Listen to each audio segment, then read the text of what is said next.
Bugün sizler bilen jolugат.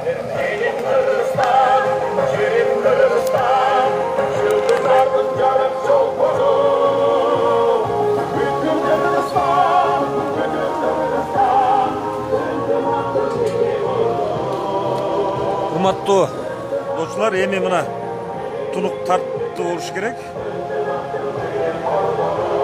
Телефондун настройкасы неметип кетти. Так, Баткен борборundабыз. Мактанып коеюн, бул менин үнүм. Бул студияда мен дайындаган элем. Муну Баткенде колдонуп атышыптыр. Көтөрүүгө жаралган халкын деп кара чачыга караган ала тоонун ак калпак кийген уулу Адахан Мадмаров бүгүн сиздер менен жолугат.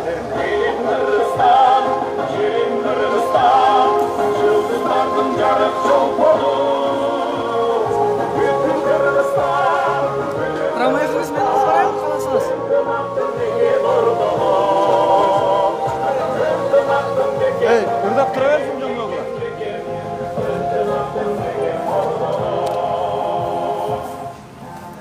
Так, Апаз Жайнаков өнөрү өчпөс өрүк зар таланты.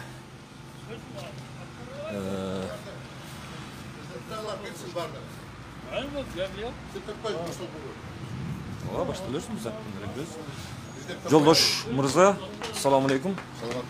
Жакшыбы? Денсаулыктарыңыз жакшыбы? Жакшы барып келдик. Тынч, барган жердин баары тынч, жакшы. Кандай? Эл жакшы. Маршрутка менен автобус менен ташыган жоксуздарбы? Жок, жөө келдим да. Баары киядабы?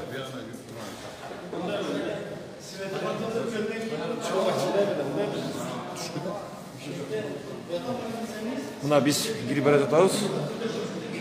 Алинур Турсун аке кандайсыз? Алинур, жакшы, рахмат. Биз Баткенде жолугушабыз.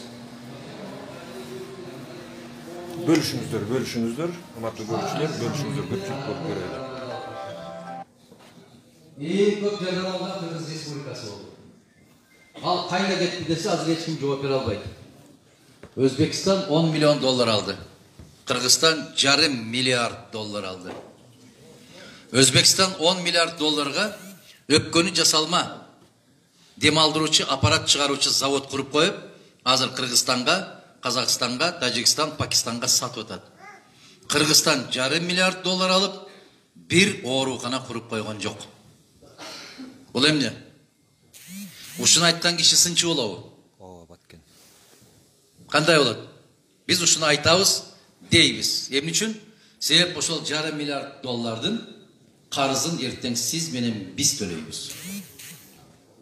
Сиз $0,5 миллиард доллардан 5 сом көрдүңүзбү? Жок. Мен да көргөн жокмун. Ошону айтышыбыз керек биз. Экономикага салды десең, экономикабыз күндөн күнгө артта кетип бартат.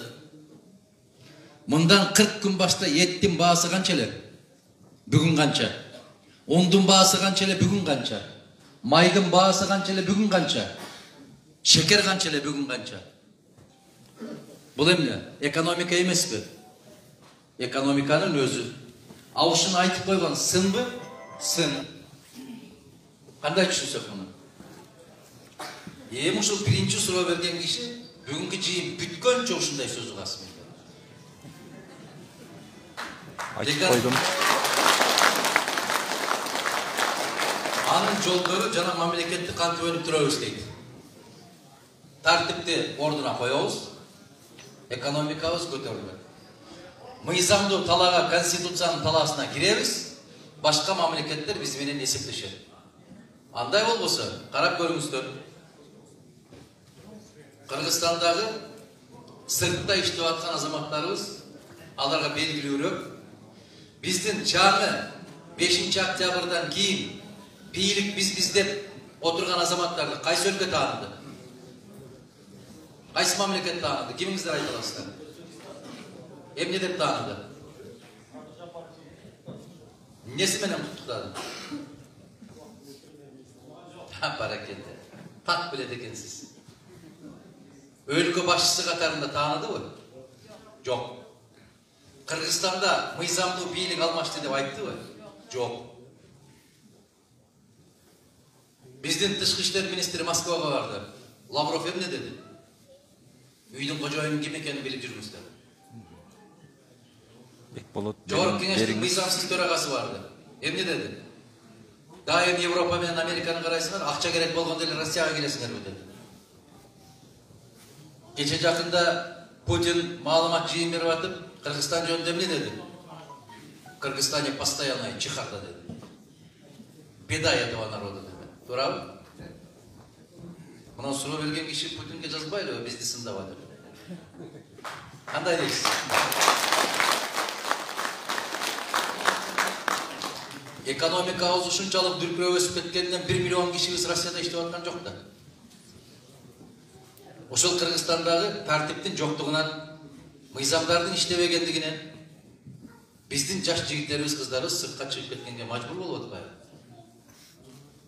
Муну айткан киши сынчы болобу, ким болот?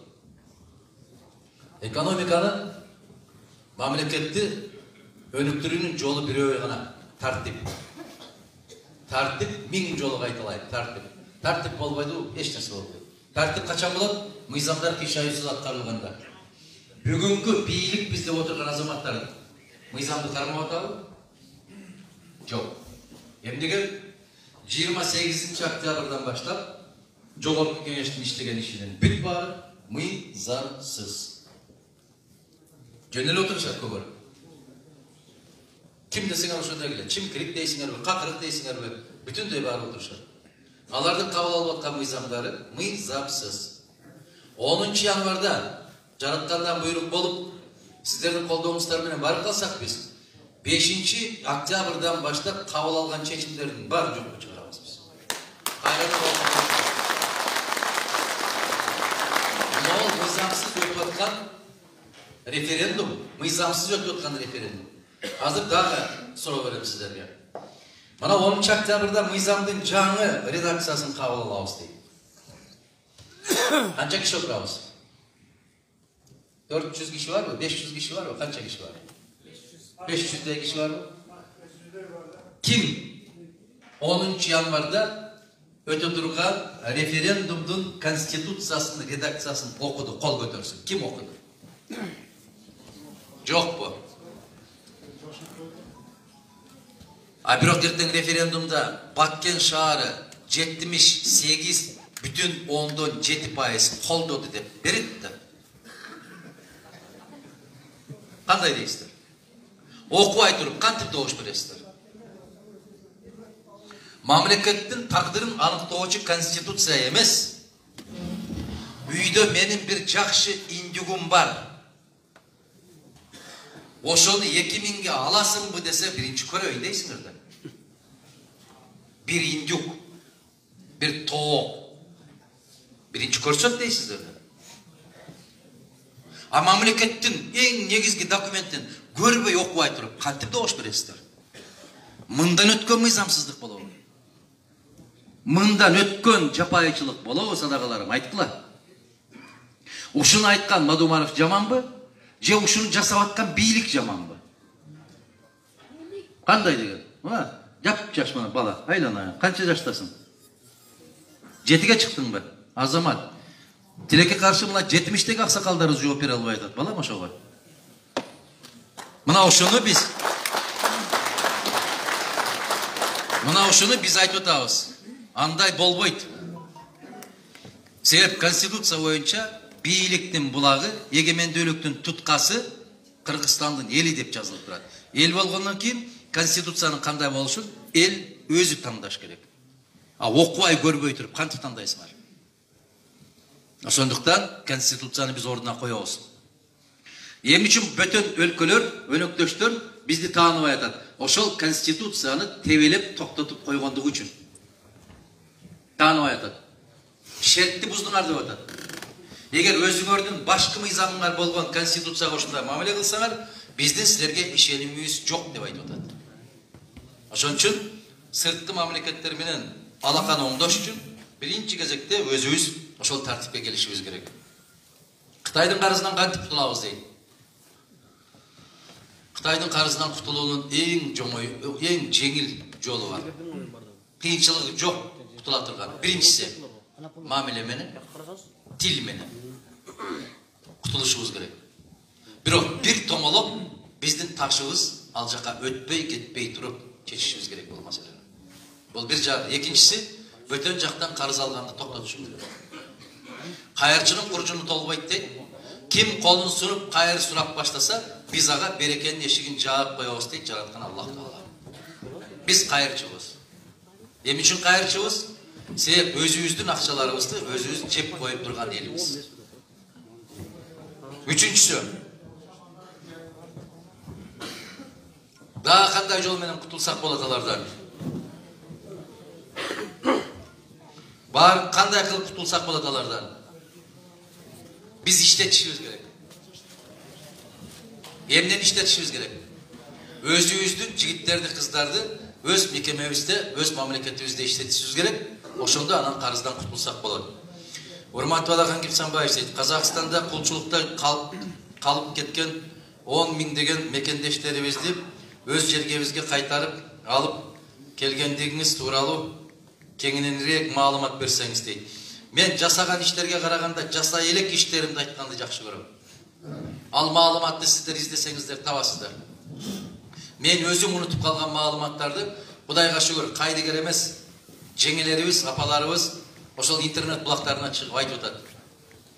Мына ошол Баткенден болсо керек, өткөндө бир эже келип айтып атат. Лейлектен микен, Баткенден микен билбейм. Мына ошол 90-жылдардын ортолорунда бизде жанагындай чоң сумкаларды алып Россияга каттайт элек дейт. Жолдо Казакстандын чек-арасынан өтүп баратканда жүрөгүбүз безилдейт эле дейт. Баарын оодарып салып текшерип, болор болбос нерселер болсо дагы шылтоотап, бизден акчабызды алып, өтө кыйналат элек дейт. Ошондо сизге ошол кабарды жеткирсеңиз деп биз айттык эле. Сизге жеткен экен, бир жолу биз ошол чек-арада турсак, сиз бардыңыз дейт Казакстандын депутаттары менен кошо. Ошол болду, ошондон кийин биздин сумкага тийишкенибизди токтотконсуз дейт. Биз соңку тыйындарыбыз менен калган кезде азыр ошо киши кече жакында эле бир жума башта менин кабинетиме келип ушуларды айтып кетти эле. Биз Казакстанда паспорттарыбызды жоготуп берип, тамеки өндүрүүчүлөр калып кеткенибизде ошол жерден сиз барып алып келдиңиздер деп дагы 2-3 киши келип кетти. Кече эле Казакстанда Россия менен Казакстандын ортосунда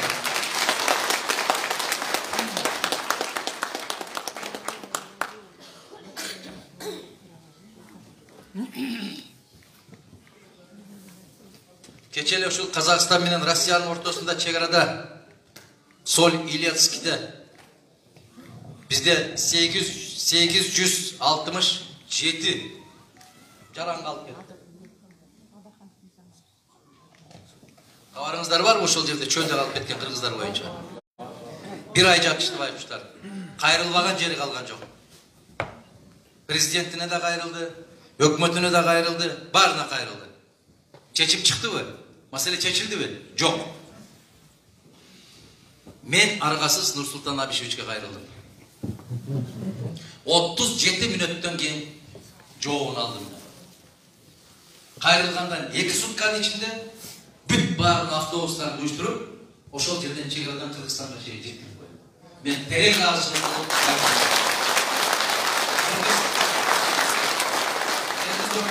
Кыргыз өкмөтү эмне деди ошондо? Ким эле жанагы? Абылгази. Мен 2 күндөн бери премьер-министрдин телефонунан албай атат дейт. Алабыз сен менен бирөө эсептешкен. Мадумаров 12 жылдан бери бир күн мамлекеттик кызматта иштейли. 12 жылдан бери жумушсуз. Видео кайрылуу жасадык. Нурсултан Абишевич чечим кабыл алдыбы?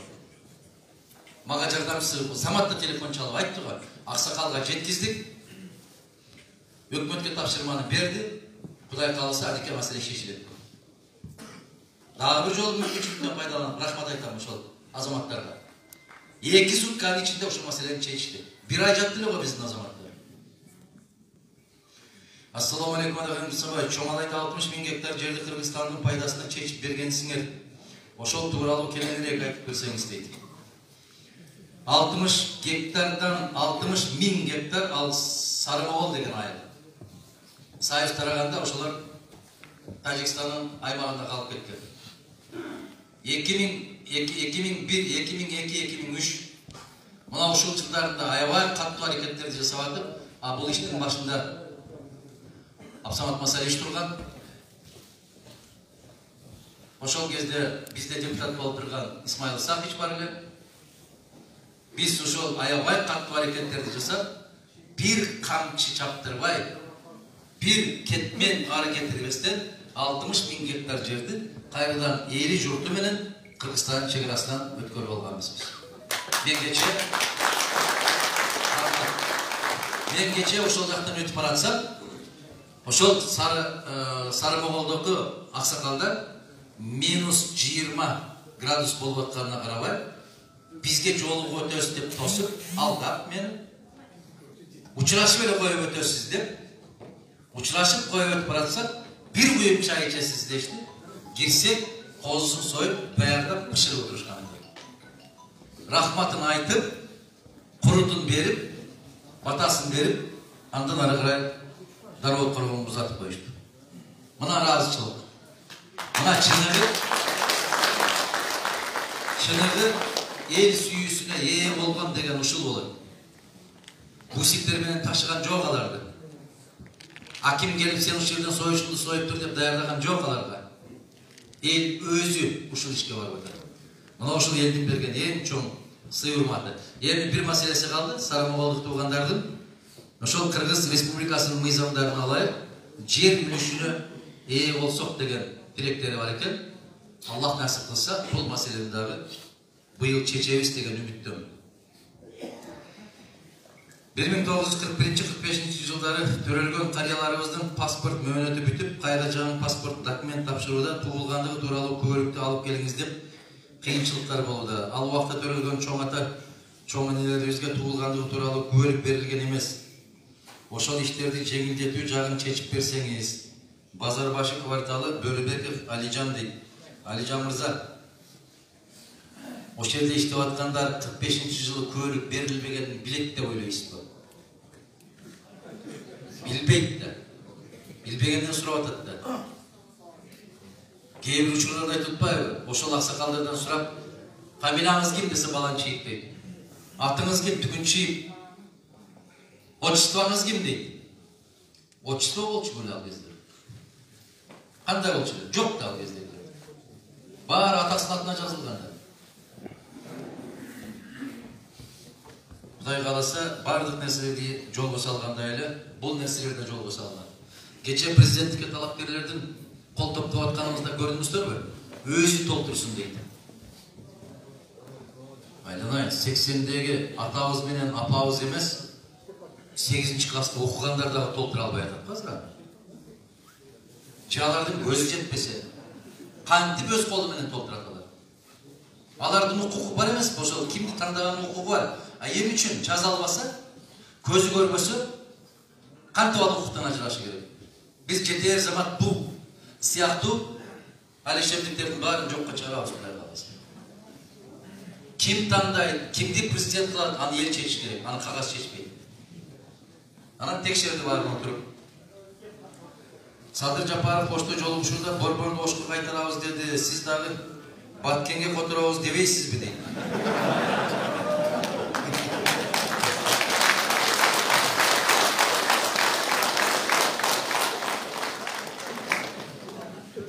Бүгүн Баткенге которолу дейт. Эртең Жалал Абадка баратам, анда Жалал Абадка которолу дейт. Эң акыркы жолугушубуз Токтогулда болот, Токтогулда эле деп койбойбу.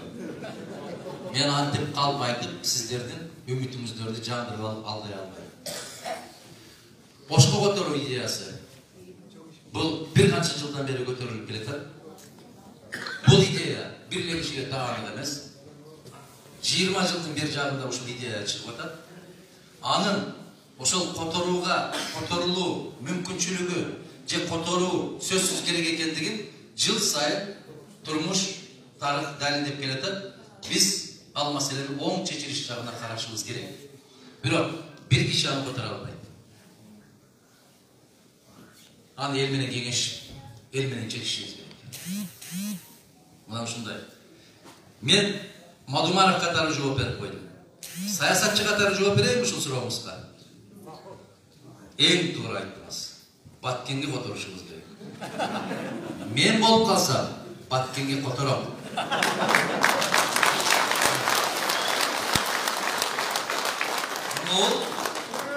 Муну жалгандан чадабаган саясатчынын жообу ушундай болот. Бул жалган.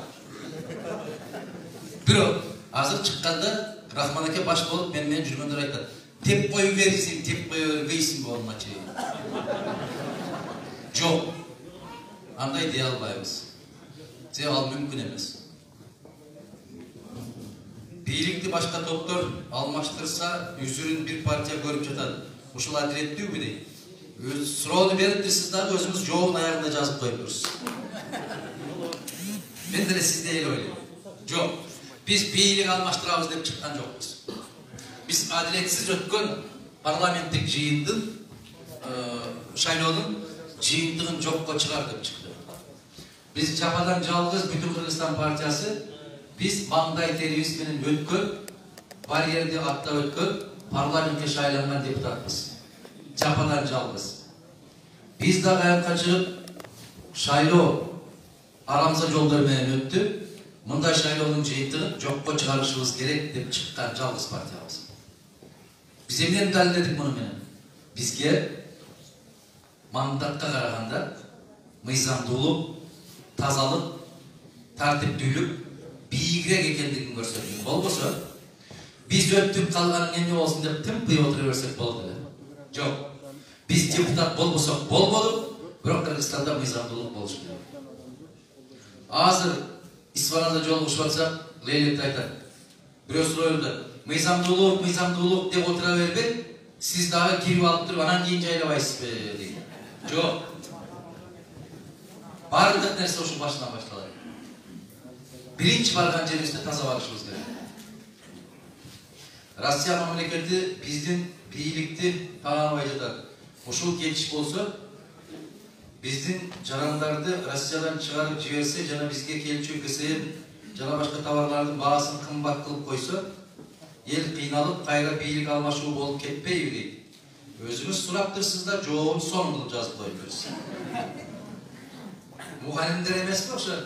Илгери ушунтип айтат да, мугалимдер кызык эл болот. Өздөрү билип турган нерсени окуучулардан сурап кыйнай берет депчи. Ошондой болуп калыптыр да.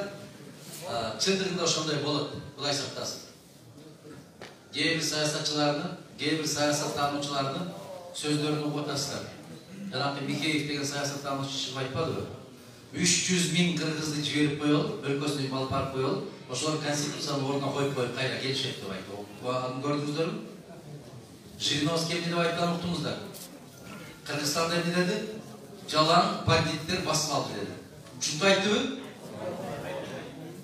Айтсам да каттуураак эле айтып койсоңуздар, айтты деп. Анан көпчүлүк ойлойт ки, модумар эле айтып атат деп. Жок. Ал жактагылар дагы айтып атат.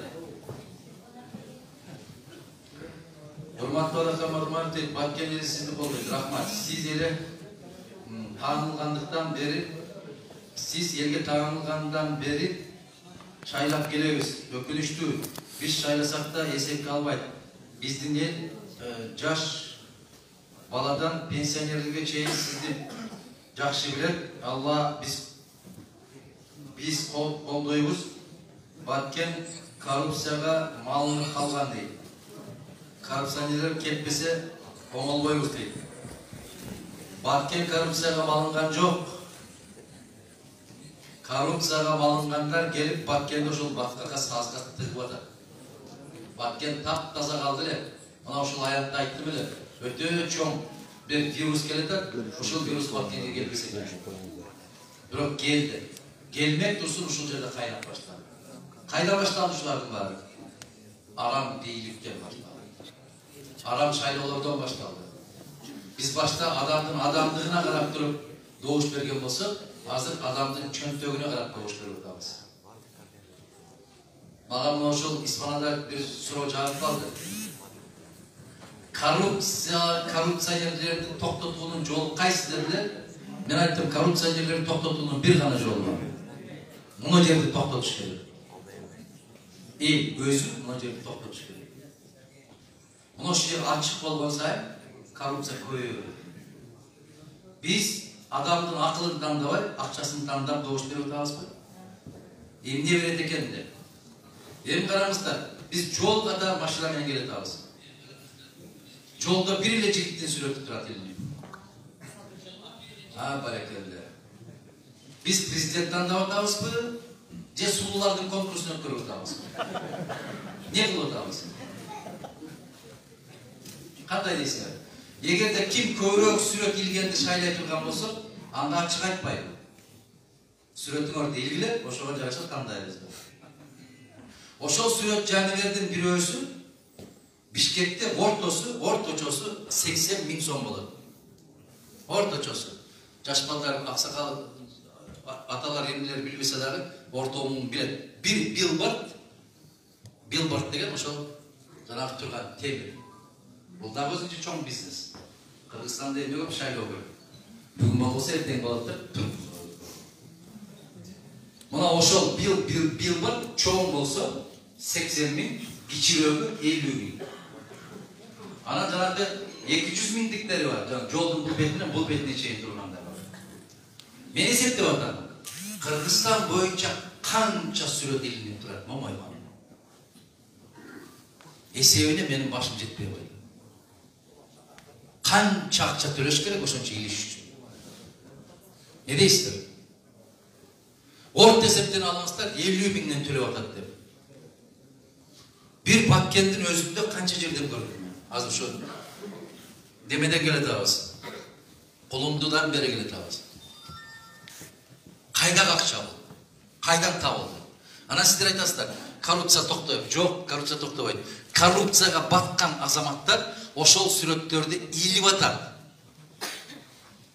Сиз Баккенге барганда көрүп коюңуз деп. Кече Ошто болдум, өзгөндө Каракулжада, Кара Сууда болдум. Айланайын. Эң алдына чыгып кеткен мына Рахман экен, район экен. Кара Суу айланайын. Эми Кудай берип эле калыптыр. Жайнайт, сүрөт деген нерсе жайнайт. Байда булар, базары чоң. Эч нерсе жалка эмес. Иле берет.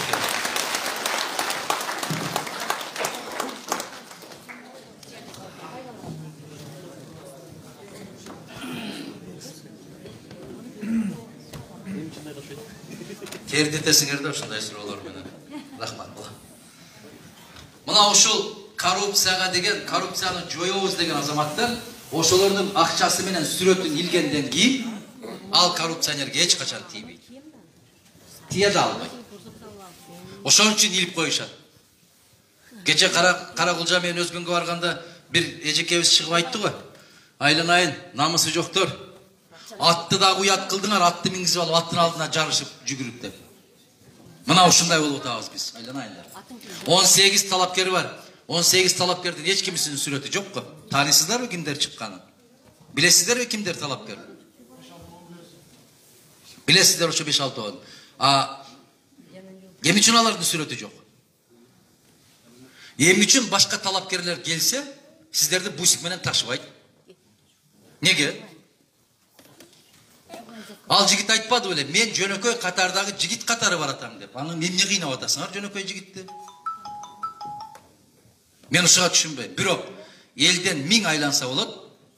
Мына Кулундуга барсак айтат, бизди бусиктер менен таксисттер менен ошол жерге ташыды эле. Биздин балдар таксисттер биз ташыбайбыз деп баш тартты дейт. Ушунча акча берсе да болбой койду. Анан Тажикстандан бусиктерди алып келип ошолор менен ташыды. Азамат экен. Адамдыгын, адам өзүнүн укугун ушундай кылып коргойт. Андан кийин гана эсептешет. Ышкырса жүгүрүп бара берсе, сиздин укугуңузду эч ким эч качан колдобойт, коргобойт. Урматтуу Адакан агай, биздин өрүк зарлуу Баткен жергесине кош келипсиз. Рахмат. Кадамыңыз байсалдуу болсун. Кыргыз элинин бактысына алтын башыңыз аман болсун. Рахмат. Аллахым сизге ден соолук өмүр берсин. Кекиртегибиз үчүн эмес, келечегибиз үчүн сизди шайлайбыз. Амин. Мына ушул күндү көргөнгө Аллах ыраазы. Ушул күндү көрсөткөнгө ыраазы. Ушул сөздү угаар бекенбиз, эртеби кеч угат бекенбиз деп жүрдүк эле ушул сөздү. Сизди терең урмат менен Тазагүл Мурзаева дейт. Мына аты Таза Турбаева. Geçe joluktuk. Urmatlı Adakam Savaş sizden soranlarımız 5 balalı enilerdi Bahatırene namın beri jağın eniler toğu suran ağız değil. Aydan ayın enekeler 7 balalığıға berip oşolordun akçasını berip alsın hazır ökmet. 7 balalığılar. Men bolgondan keyin men аны hazır bolot dep koysam ayttыңыз эле го деп кыйнайсыңар. Кыйыныраак го деп койсом ошондо ваада бербей койдуңуз да деп дагы кыйнайсыңар. Муну келечекке коелу. Мына ошол 10 баладан 9 балага түшүргөн дагы Мадумаров эле. 9 баладан 7 балага түшүргөн дагы Мадумаров эле. Эми билип алдыңар да, бир кылыгын мындай бир нерсени таап алдыңар. Bilip durup berip atасыңар ошону. Эми 5ке дейсиңер. Мындай жол менен бара берсек дагы 5 жылдан кийин 3кө түшөсүңөр да. Мындай. Аллах балдарыбызды аман койсун. Канча бала төрөлсө жараткан өз рызкысы менен өзүн төрөйт. Ар бир адам жараткандан башка эч кимден рызкы сурабайт, тилебейт. Көбөйө бергилечи, көбөйө бергиле. Эптеп аракет кылгыла да. Болуп турсун. Ошол 5 болгончо 7ге аракет кыла бергиле.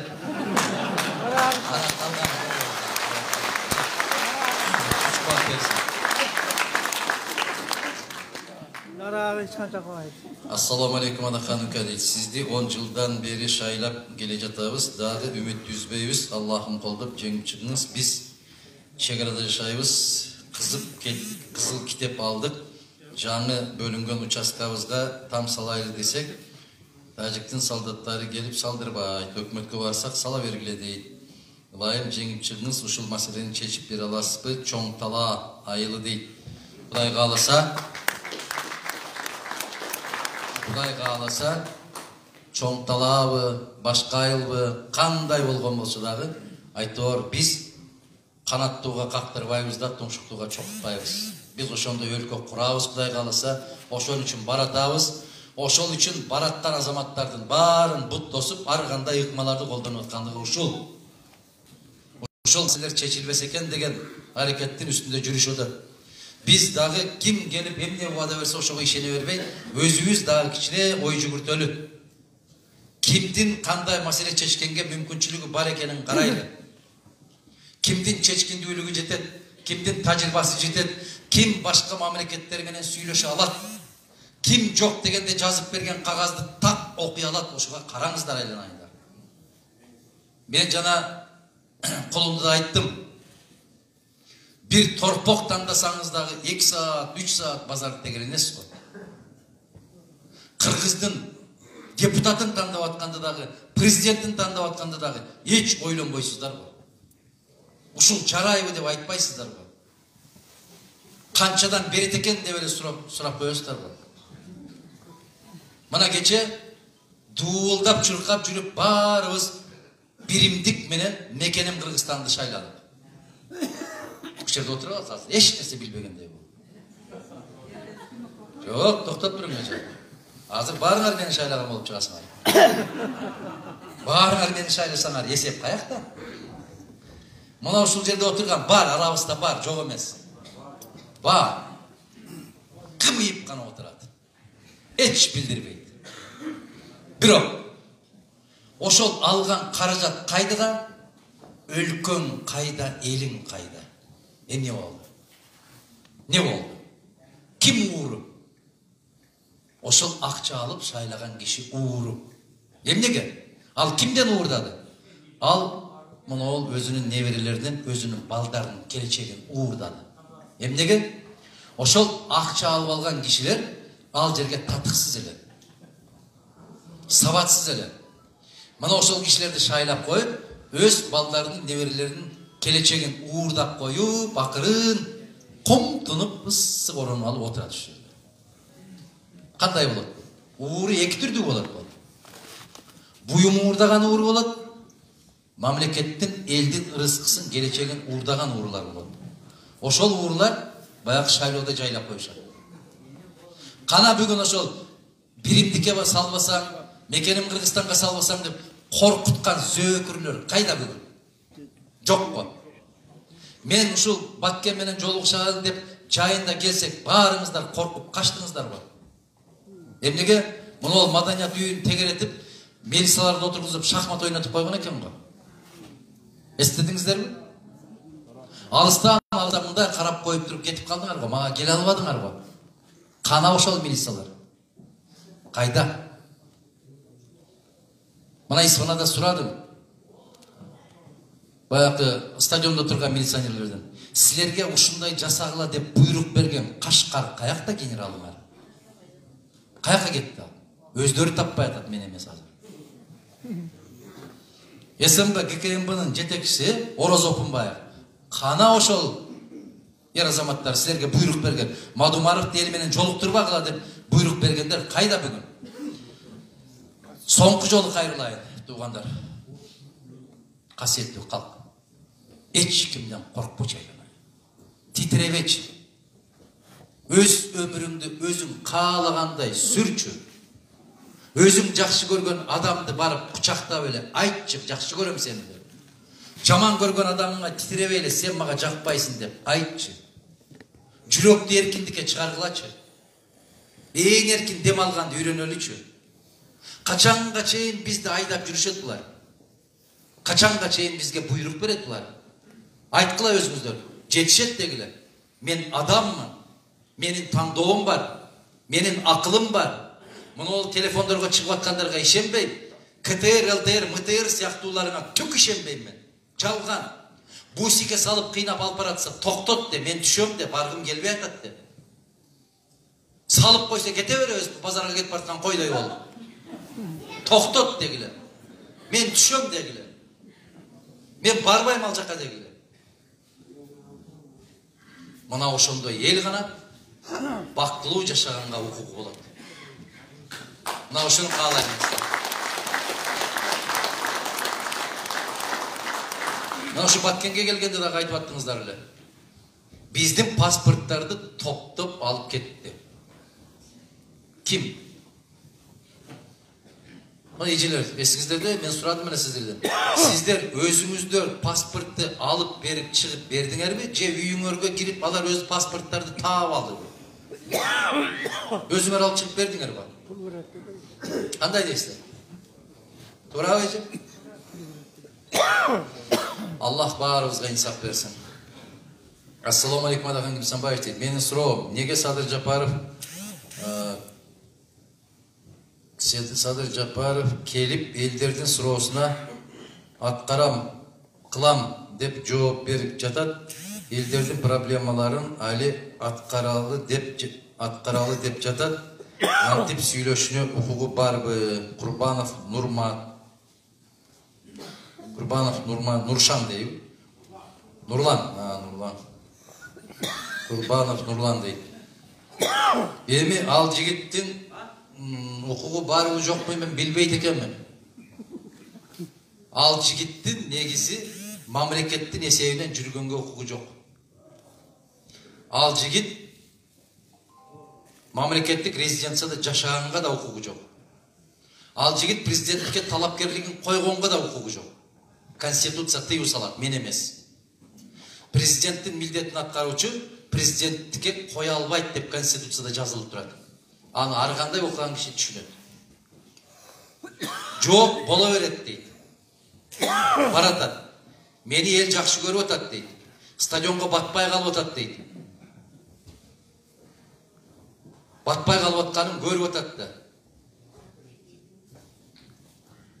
Ошондуктан ал жигит ар ким өзүнүн айткан сөзүнө жооп берсин. Мен колумдан келген нерселерди сиздерге убада берем. Колумдан келбегенин жаман көрсөңөр дагы убада бербейм. Ушул айырмабыз ушул. Кече мына орустардын мамлекеттик думасынын төрагасынын орун басары Бабурин деген сүйлөптүр, көрдүңүздөрбү? Ким көрдү Бабуриндин сөзүн? Сергей Николаевич Бабурин дегенди ким көрдү? Көрдүңөрбү? Ошол айтып атат.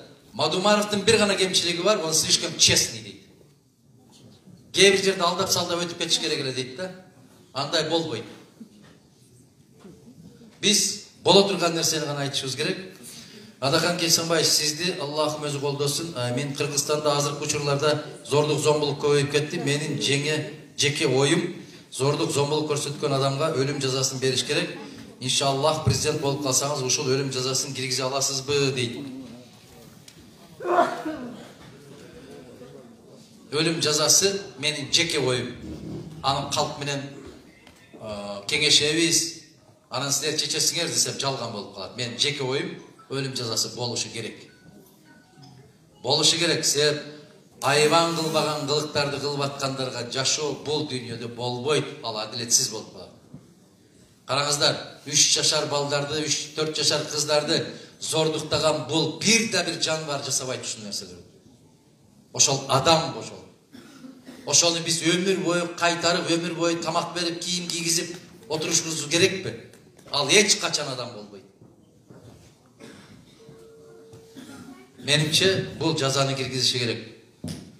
Бул жаза сөзсүз түрдө болушу керек. Болбосо кечекиндей болуп, мүмкүнчүлүктөрдөн пайдаланып, өмүр бою сотко кеткендер дагы чыгып кетет экен, кече чыгып кетишти. Азыр дагы чыгарышып атат. Күндө чыгарышып атат.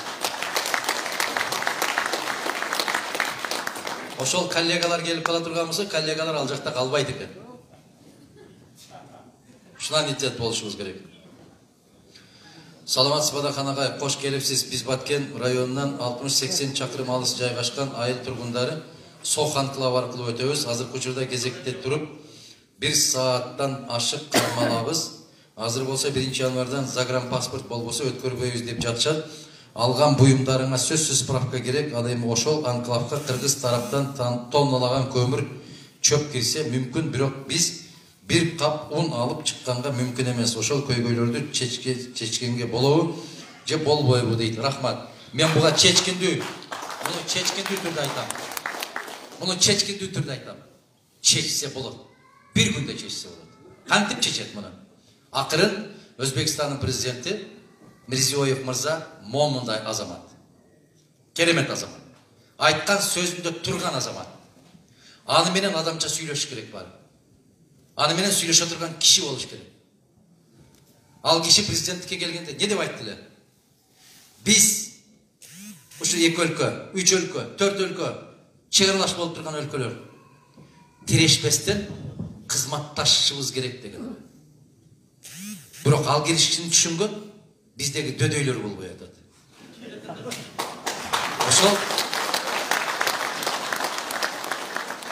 Ошол дөдөйлөрдү көтөргөн биз болуп атабыз, ушул жерде отурабыз. Эми коррупция каяктан башталат? Ушул жерден башталат. Муну апаларым, чындык үчүн айтыңыздарчы, колуңуздарды көкүрөгүңүздөргө коюп туруп. Ушул мектепте окуп аткан кыздарыңыздардын башкалардын алдында башын жерге салып калбасын, аттестатын дурусураак кылып жазып бер деп барасыңарбы мугалимдерге?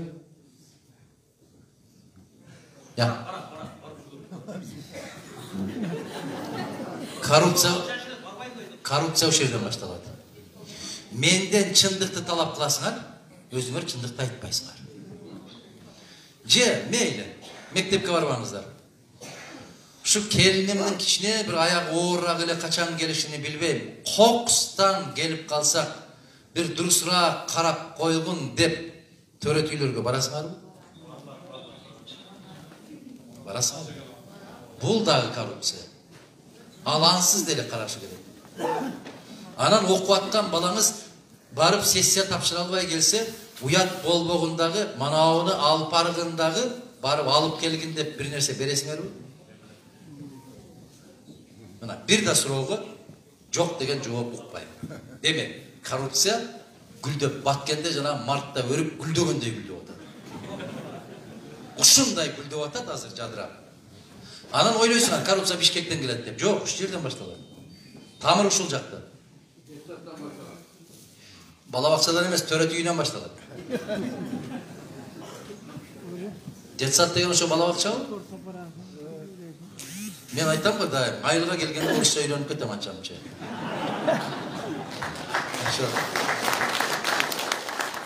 Урматтуу Адахан Кесенбаев, биз сизден суранганыбыз Баткен шаарына көп кабаттуу турак жайларды жана студенттик отряд жумушчу күчлөрүн түзүп, өлкөнү өнүктүрүп беришиңизди суранабыз. Гүлжигитов Кылычбек дейт. Кылычбек мырза, эң актуалдуу маселени коюп атасыз. Шаар момундай чаржайып кетпестен, шаар үстүнө кетиш керек. Шаар көп кабаттуу үйлөр курулуш керек. Мен эсебин чыгарып көрдүм, караңыздар. Жаштарга чек алсаңыздар канча сотиктен берип атат? Баткенде 6 сотиктен. Сиздер бай экенсиздер. Бишкекте 4 сотиктен берет. 6 сотиктен берип атса караңыздар. 12 сотик 2 үй бүлө жашап атат. 12 сотик жерге 48 квартиралуу үй курса болот. 48 үй бүлөнү киргизсе болот. İçinde ысык суу, муздак суусу, газы бар, башкасы бар. Бардык шарты менен. Биз ошондой жолго түшөбүз. Акчаны каяктан аласыз деп айтып атасыздар, ойлоп атасыздар. Ошол сиз там салып аткан акчаңызды өкмөткө саласыз. Жок болуп кетпейди деп коркосузбу? Коркпоңуз. Ишениңиз. Ошондой жаштар баары акчаны бир жерге топтоп, 48 батир тура турган акча топтоло барзамат, ошол жерге тургузулуш керек да, ошолордун колуна кайтарып бериш керек. Мына ошол мамлекеттик саясат. Башка өлкөлөрдө ушундай болот. Ипотека деген жакшы өзү, бирок биз кыргыздар аны дагы жокко чыгарып бердик да. Ипотека жакшы, эч жаман жары жок. Башында адамдар жок эле, адамдар аябай көп эле, жылына момча пайыздан деп турат эле. Азыр пайызсыз десе дагы жок. Себеп элдин чөнтөгүндө акча жок. Пайызсыз 36 айга берилет деп жардама чыгып атат, жок, кардар жок. Кыргыздын баары батирлүү болуп калгандыктан эмес, чөнтөгүбүздө акча калбай калгандыктан. Жылдан жылга жукарып баратабыз. Токтойлу, ошол иштерди жасайлы Кудай кааласа. Сизди көп жылдан бери колдоп келебиз. Сиз жогорку кеңешке же президенттикке өтпөй, башкалар өтүп жатат. Сиз да башкалар сыяктуу башаламандык жол менен келип алсаңыз болбойбу? Дейт, болбойт. Жана жооп бердим. Шайлоо бир тур менен бүтөбү же экинчи тур болобу? Сиздин оюңуз, Азамат Баткен шаары дейт. Эгер сиз жакшы аракет кылсаңыз, биринчиси менен эле бүтүрүп беребиз. Жок.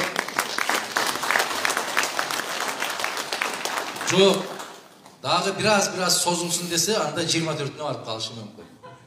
Азамат мырза, сизден көз каранды. Бул элден көз каранды. Шайлоочулардан көз каранды. Бардыгыбыз биригип, бир багытта барып, бир кишини тандап алсак, биринчи тур менен бүтөт. Биз 3 миллион 400 миң шайлоочусу бар эл экенбиз. Анын 1 миллиону сыртта жүрөт. Алар менен эч ким эсептешпейт. Алардын жиберип аткан акчасы адал дагы, добуштары харам дегендей мамиле кылышат. Демек, 2 миллион 400 миң шайлоочу калды. 2 миллион 400 миңдин 1 миллион 800 миңи барат шайлоого. 600 миң барбайт. Жаңгыр жаап калат, кар жаап калат. Ар кандай себептер. Эртең менен турса уйкусу канбай калган болот. Баары бир да бизге. Эми 1 миллион 800 миң киши барып өлкөнүн тагдырын чечет. 1 миллион 800 миң киши. Ошо 1 миллион 800 миңди бириктирбейбизби деген аракеттер болот. Келгиле, биз биринчи Баткен биригели. Баткен бир. Не дейтилер Баткенде? Күчүм добуш бергенге баралы. Күчүмбү? Күчүмбү? Үжüm деп коет. Күчүм? Türklerдің sözü. Оптом дегенби? Оптом.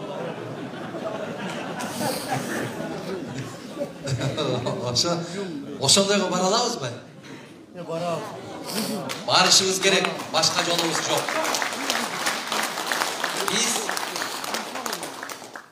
Биз өзүбүздүн тагдырыбызды өзүбүз жасайбыз, бирок ошого жасаганга зеригебиз да.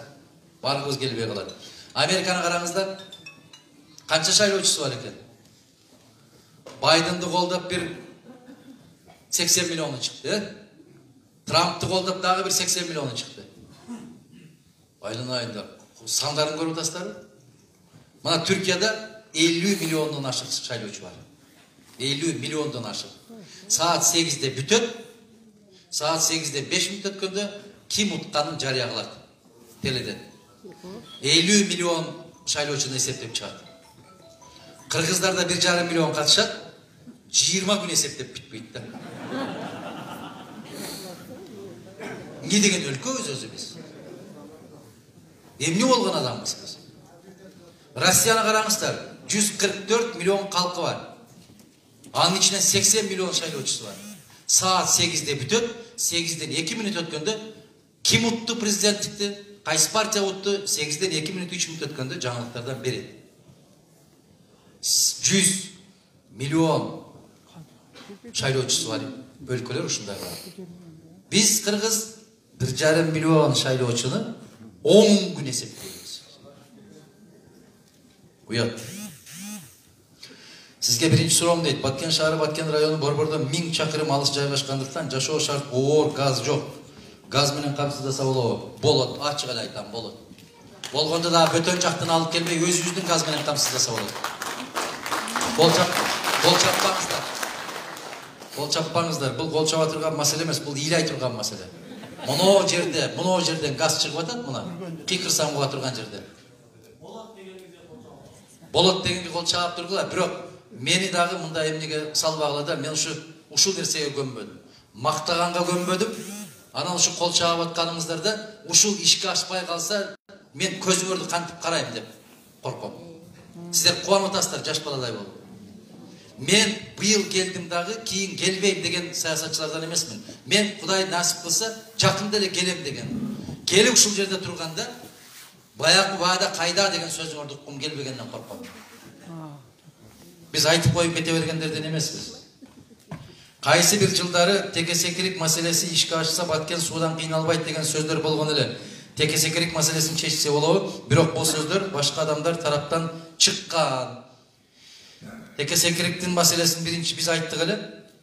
Андан кийин башка адамдар да колдоп кеткен. Азыр президенттик башкаруу болуш керек десем башка адамдар колдоп кетпеди. Кезинде жалгыз калбадым беле мен. Мына ошол эле Садыр Жапаровду балдарыны кичине уруп койгондо мен чыкпадым беле ушул. Ушул камалганда да чыкпадым беле. Ошондо 120 депутаттын ичинен бирөө да мени колдогон эмес. Азыр жанагы аттын алдына түшүп, чуркап, аты менен жарышып аткан азаматтарды бирөө да болгон эмес. Эч ким болгон эмес ошондо. Биздин апам Раматуллага айтчу эле, айланайын балам, неге ушунчалык тузум каттуу ачуу болуп калган экен деп. Кимге жакшылык кылсаң турганда сөзсүз бир шапалак урат да. Рахмат деп коюп кете бересиң. Текесекириктин суусун эгер бура турган болсок биз, долбоор бар, бул Союздун мезгилиндеги долбоор бар. Ошондо 50 000 гектар суга жер пайда болот деген бүт эсептери бар. 50 000 эмес, андан дагы көп гектарга жеткирет. Азыр тамчылатма ыкмасына өттү. Бир канистр, 20 литрлик канистр 8 соттук жерге жетет. Тамчылатып сугарса. Муну Исхак Масалиев көрсөттү мага. Кулпуна эгиптир. Бишкектин четинде. Абсамат Масаевичтин баласы. Келип көрүп кет дегенден барса, ошол 20 литрлик эмне коюп коюптур. Ага кичине баягындай азык түлүк кошот экен. Ал жагында 200 литрлик илгери биз бала кезде солярка алат элек, керосин алат элек, 1 тыйындан болгон кезде. Не деп коет жанагындар? Бочка деп коет эле ошондой. Ошол 200 литрлик суу менен жетет экен. Текесекирик боюнча көкүрөгүбүз да бар. Болот иншалла. Куш келипсиз. Биздин Баткенге менин суроом 30 жылдан бери билим берүү төмөн болуп келди.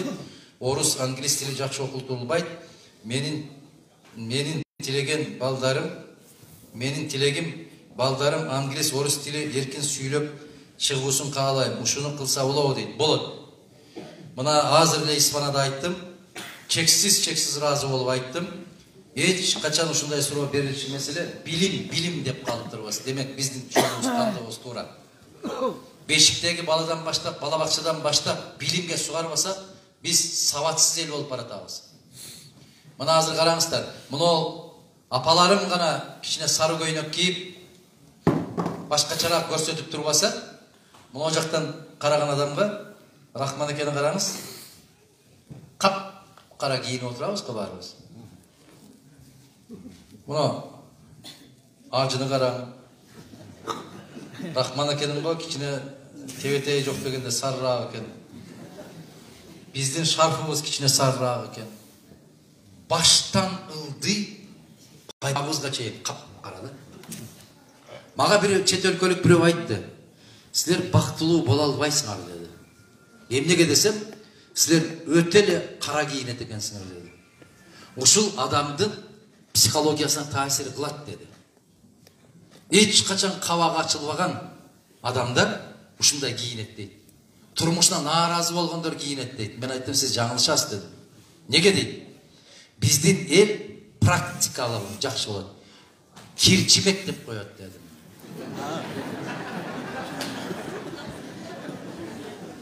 Кири көтөрүмдүү деп кийет аны. Жакшы көргөндөн кийбейт дедим мен.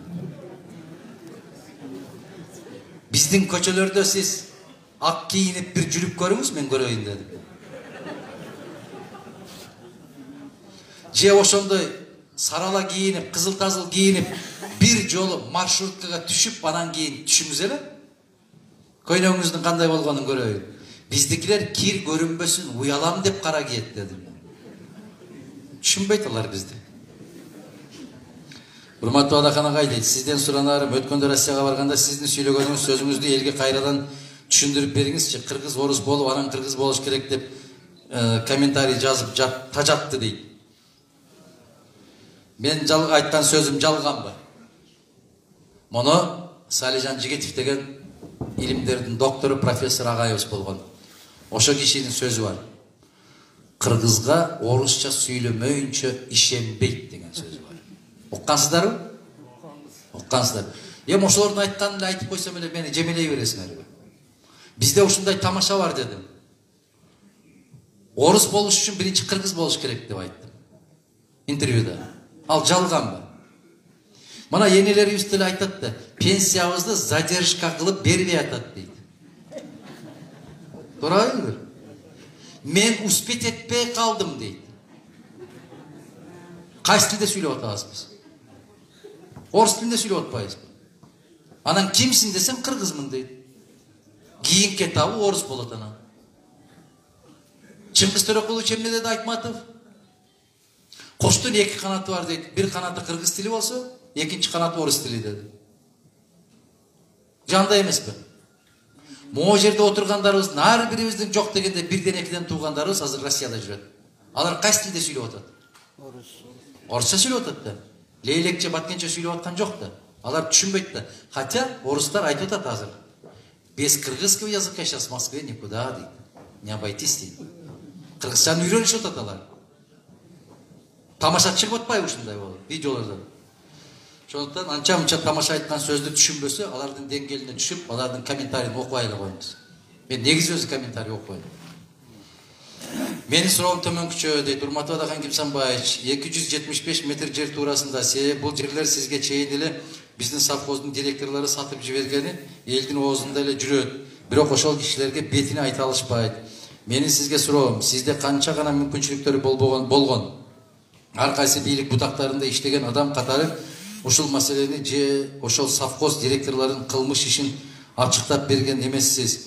Менин оюм 275 метр тууралуу ошол директорлор күнөөлүү. Самаркандек айылынын тургуну деп атын жазайын деп келип кайра өчүрүп коюптур. Башар дегендей калат. Ошол директорлорду жоопко тартыш керек деп атпайсызбы? Биз кыргыздар ушуга көнөлүү. Жоопко тарта турган кишини издебей, рахмат айта турган кишилерди издегенге аракет кылалычы. Жоопко тартылып бүттүк го баары. Достор да бири-бирин жоопко тартат, баары жоопко тартылат.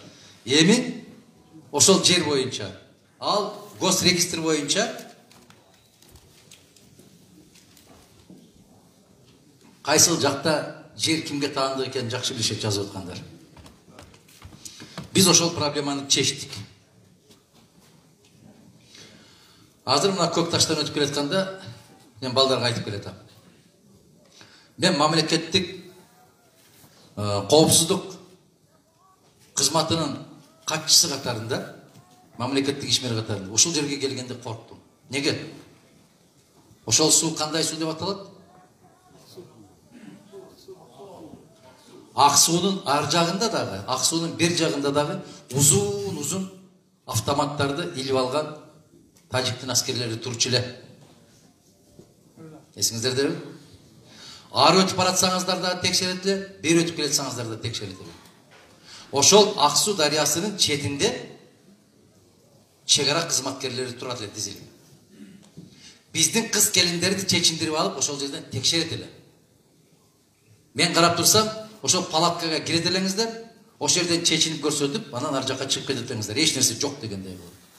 Кече болгон эле ушул окуя. Бүгүн андай жокпу? Бүгүн Сүлүктүдөн чыксаң да, Лейлектен, Баткенден чыксаң дагы түп-түз эч кимдин жолун баспай, Бишкекке чейин барып атабызбы? Ошол эмненин эсебинен болду? Мадумаровдун чечкиндүү ошол кадамга барганын эсебинен болду. Биз айтып атабыз, 49 жылга чейин ушинтип чечели, бирок 49 жылдын ичинде бизден акылдуу, эстүү жигиттер, кыздар келет.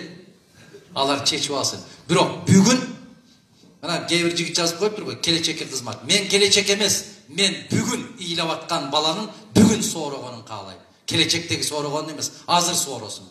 Бүгүн курсагы ачып калтырап, бир сындырым нанга тойбой аткан азаматтын бүгүн курсагынын тойгонун каалайм. Эртең аман калабы жокпу, ага эч ким кепил эмес.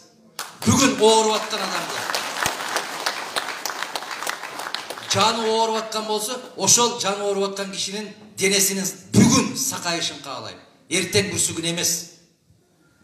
Бүгүн тиши ооруп аткан болсо, бир сааттын ичинде тиш докторго алып барып ошонун тилин сууруп, азабын жеңилдетким келет. Таң атканча күтүп тур дей албайм мен. Менин боорум таш эмес. Мен ошол жаш балдар ыйлап атса, кыз келиндер ошондой кордук көрүп атса, мен ошол жерде кол коюп, бүтүн жоопкерчиликти мойнума көтөрөм дагы, мен бүгүн кыргыздар көкүрөгүн көтөрүп, түз басып өткөнүн каалайм. Автоматтын дууласын кадап турганын көргүм келбейт мен. 49 жылдын ичинде не бар да не жок. Жер ар дайым ал жакка бул жакка өтүп келген, бул маселе болот, боло берет. Эки кыргыздын ортосунда дагы бир жыл мындай болот, экинчи жыл андай болот. Жайыттарды дагы талашып атабыз. Ким менен? Кошунабыз менен. Чөгөрмөлөрдү талашып атабыз. Ким менен? Кошунабыз менен. Суу талашып атабыз. Ким менен? Кошунабыз менен. Башка мамлекет менен эмес. Эми элестеткиле, Тажикстандын бир көчө, бул жак бети Кыргызстанда, ал жак бети Тажикстан. Шахмат болуп калыптыр. Момундай келип туруп бир бурулуп кетесиң, Тажикстанга кирип кетесиң, кайра чыксаң Кыргызстан. Не кылыш керек бул маселени? Чечкиндүү түрдө чечиш керек. Жоопкерчиликти мойнуңа алышың керек. Сен ошон үчүн жетекчисиң. Сен ошон үчүн кызматкерсиң. Ал жерде ыйлап туруштун кажети жок. 50 жылдан кийин чечилет деп. Жок. Бүгүн ыйлап атканда, бүгүн чечиш керек ошол маселени. Мен ошол жолго бардым. Мен сыймыктанам ошого. Кийин барып айтасыздар. Өтө чечкиндүү болгон экен деп, кийин айтасыздар. Азамат экен деп. Азыр баягы телефондо чыккандарга көбүрөөк көңүл бурабыз. Өмүрүндө көк ташты көрбөгөндөр сүйлөйт ошентип. Өмүрүндө жанакы автоматты каталып турбагандар, титиреп ошол жерде көйнөгүн чечип, палатканын ичинде турбагандар акылдуусунуп сүйлөшөт ошолор. Ким кой деди? Мына аксакалдар да чыкты ушул жерде областыбызды башкарган. Ким кой деди кезинде ошол маселени чечип койбогон? Бирөө токтот деди аны. Чечсе болот эле. А чечкен кишинин үстүнөн асылган. Асыла берсин. Биздин абирибизди тарых таразага салат. Кудай кааласа. Ошондо биз жеңип чыгабыз. Исхак Разаковду дагы ушинтип каралашкан. Ушинтип жемелешкен. Ушинтип айдашкан, ушинтип кызматтан кетиришкен. 50 жылдан кийин ыйлап сөөгүн көтөрүп келип атабыз. Мындан таза, мындан чечкиндүү, мындан акылдуу жетекчи болгон эмес экен деп. Качан убагында сыйлаганды үйрөнөбүз биз. Көзү тирүү турса жемелей беребиз. Айрыкча мына мен аяштарым отурат, жеңелерим отурат. Келиндин чайы да жакпайт, ашы да жакпайт, тузу өтүп кетет, суусу кем болуп калат, ар кандай болот. 2 күн 4 күнгө кетип калган болсо, отурабыз анан кийин. От баркы ошондо көтөрүлөт да, Кош келипсиз адагаңсыма жүрүп залып аткенге дейт. Бизди ак, эр жүрөк, тайманбас, таза инсан катарында сыйлайбыз сизди дейт. Сиз шайлоого катышкандан бери мен сизди шайлап келем, сизге фанатмын. Кудай сактасын. Фанат болбоңуз мага. Menin ideyama, menin işenimdeş ideyalaş bolumuz. El aralap köp жүрүп, саясатка да аралашып кетебиз. Бул шайлоодо кыргыз жүгүн мен көтөрөм деген Адахан, Садыр бирге келип калдыңыздар.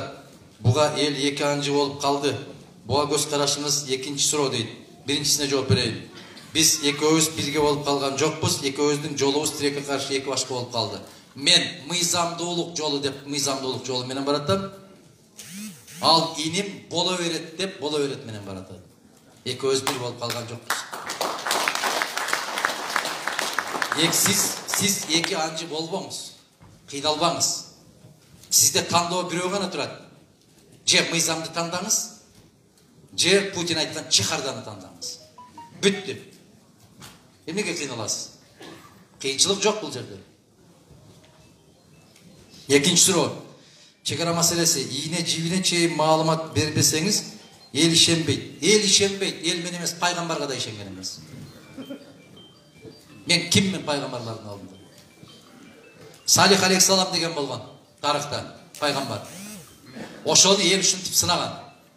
Моомундай болгон, ушул дуалдай болгон таш, жалама таш, астка таш турат, тоо турат. Ушул жерден төөнү чыгарып берсем ишенесиңерби деген. Билесиздерби ушул тарыхты?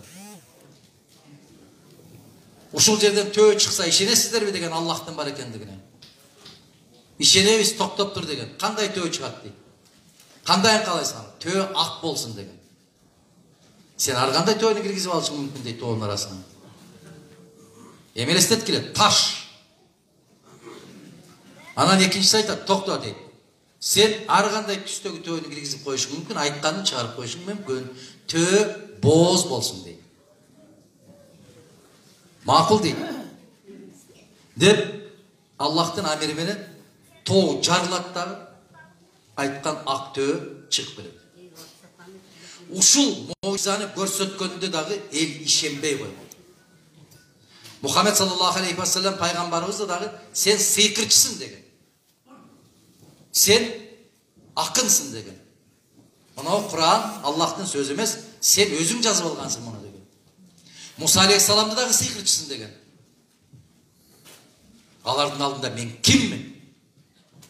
Мен күнөөкөр бир кул пендемин айланайын.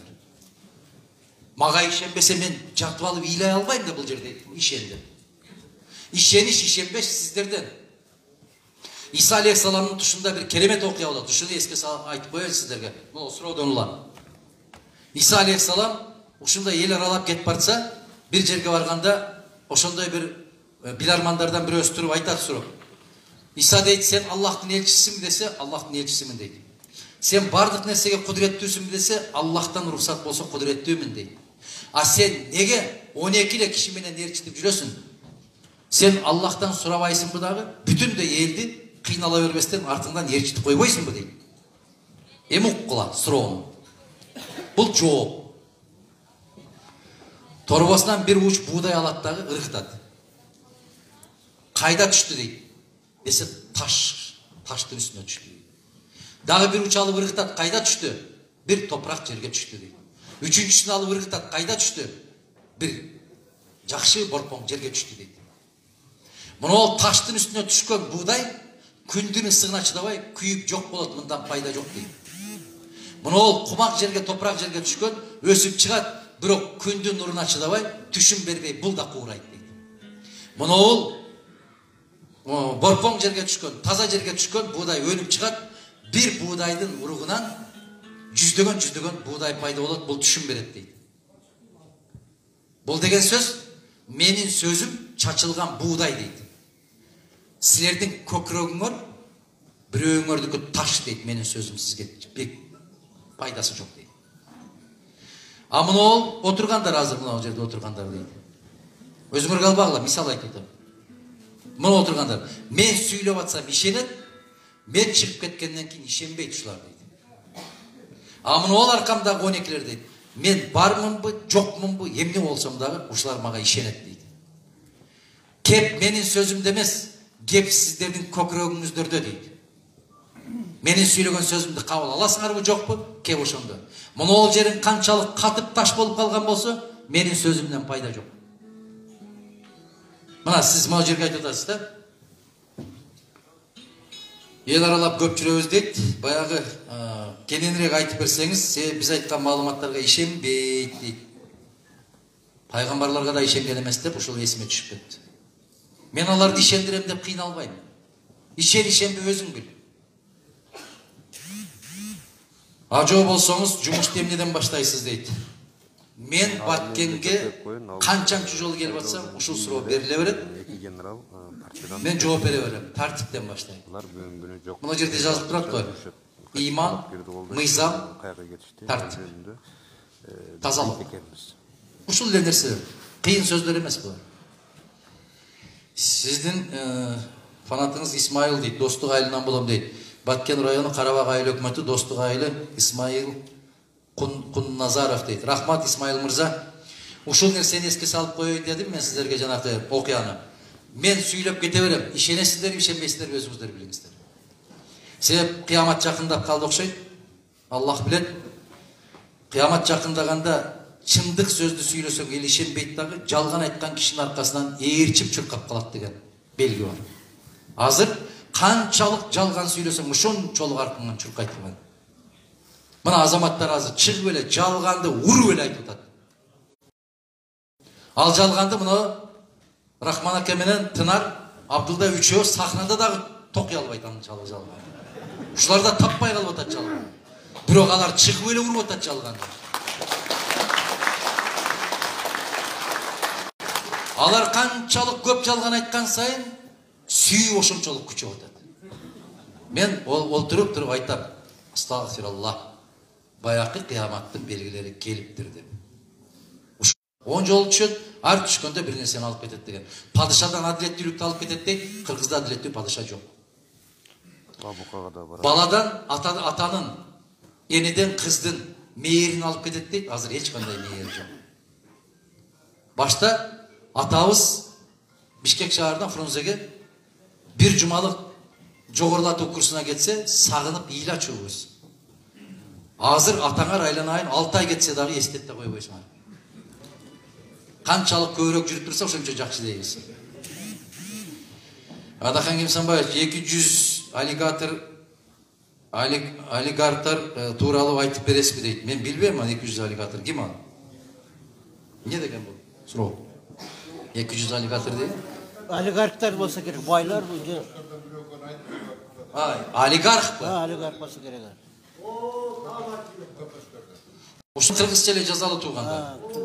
200 ууру дегиле, 200 көпөс дегиле, 200 бай дегиле, олигархтар деп коюпсуңар да. Аллигатор деген бул баягы крокодилге окшогон эмне болот? Каскалдыктын чоң аллигатор дейт. 200 ушундай болгон болсо билбейм. Бир жигиттин чөнтөгүндө 35 бар эле. Алар тууптур да, балалаптыр да анда. Ошонун чөнтөгүндө жүрө берет. Аларды менден жакшы билесиздер. Гыйбат болбосун. Ар бириңиздер өзүңүздөрдүн оюңуздарда калыңыздар. Могу жерде 30 жыл, 40 жыл, 50 жылдан бери кетмен чапкан аталарыбыз отурат. Байса ушулар байыт эле да. Алар каяктан жүрүп бая келди дейсиз. Ошол сиз менен биздин акчабыз. Ассаламу алейкум. Сиз менен жолугушуп турганыбызга Аллахка шүкүр дейт. Буюрса патша болсоңуз, студенттердин көйгөйүн, көңүл бурушуңузду суранам. Себеби менин 2 балам студент, балдарымды окутканда билдим. Коррупцияга баткан Кыргызстан дейт. Башка мен айтсам ишенбей жүрдүңүз беле? Айтпадым беле. Жогорку окуу жайларды ачып койду, бирок балдар, кыздар окубайт. Баткендин өрүгү окуйт деп. 20 жылдан бери айтам. Баткендин өрүгү окуйт. Өзгөнүн күрүчү окуйт. Актурпактын дагы күрүчү окуп калды. Өзгөндөн кийин.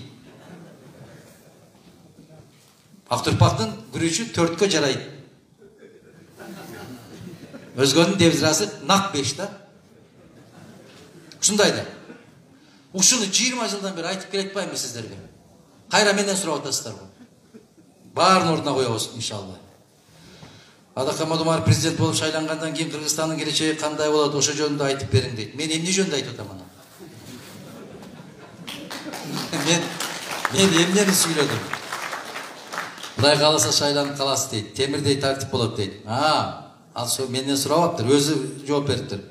Кыргызстандын келечеги кандай болот? Ошо жөнүндө айтып берин дейт да. Құдай қаласа Адахан Мадумаров шайланып қалса, биринчи темирдей тартип болот, экинчи коррупцияны жоюлат, үчүнчү депутаттардын саны кыскарат, төртүнчү чиновник элдин ырыскысына кол салган байларды жоопко тартылат, бешинчиси заманыбыз оңолот деп тилейбиз. Кудайдан амин дейт.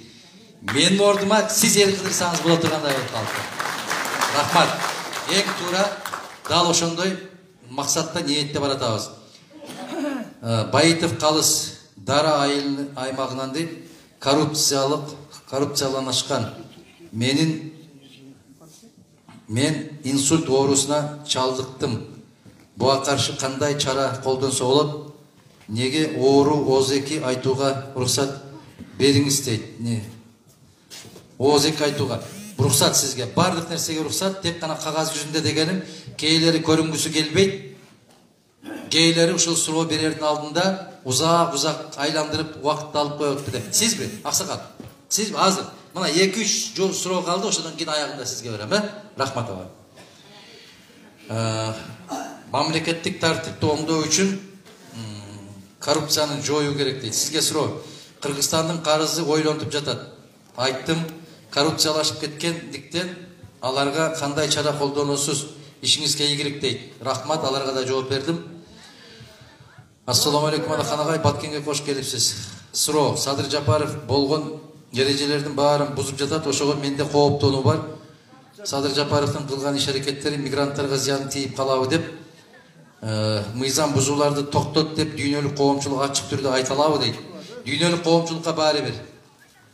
Мадумаров айтып элатат.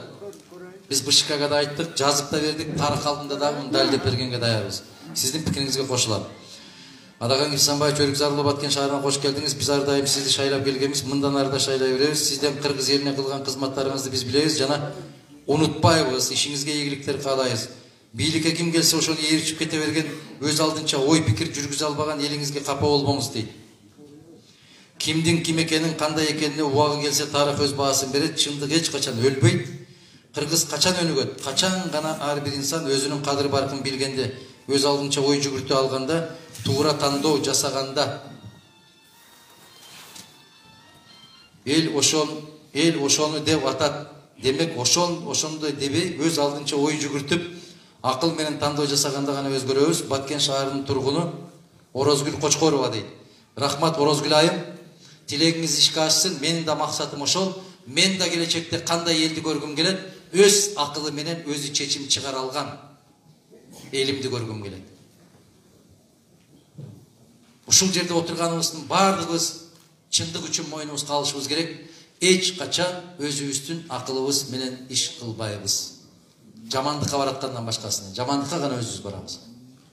Калганын баарын өз акылыбыз менен барбайбыз.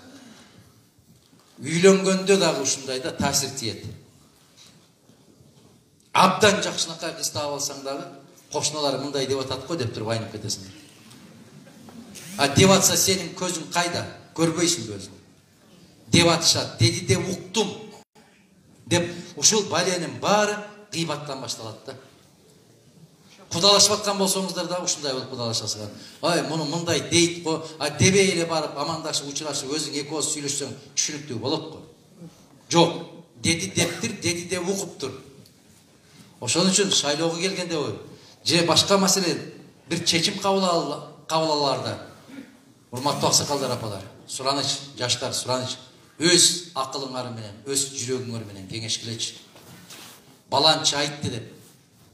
Өзүңүз эмне деп ойлойсуз? Ушулар маани берсе. Эгерде мен баланчылар айтып атат десе, мен аябай кыйнайт элеңер. Ар шайлоого келгенде баланчыга кошулбайсыңбы, түкүнчүгө кошулбайсыңбы, аларды кошуп албайсыңбы? Эми ишендиңиздерби кошулбай койгонум жакшы болгонун? Мен канча жыл кыйнадым.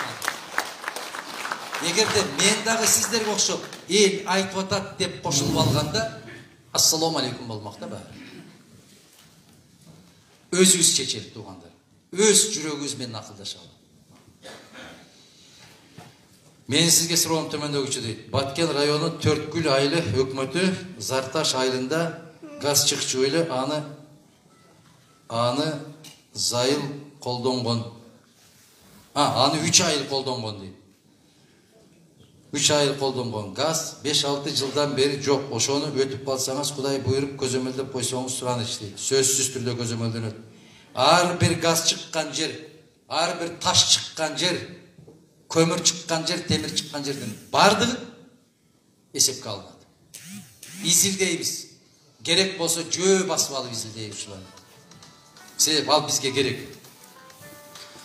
Ак этек айылы дейт. Ак өтөк айылы экен, Айылы сес менен чектеш. Keçirek çalam bizge, keçirek çalam. Со. Мен окуй албайм бу же чындыгында ошондой жазып.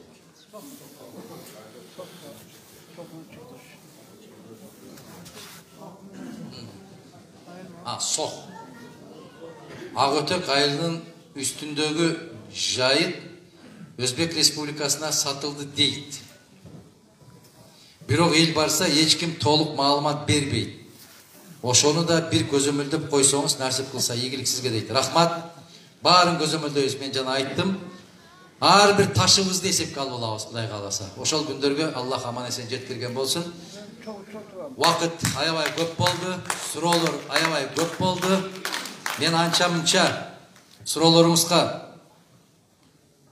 каттуураак жооп берген болсом, капа болбойсуздар.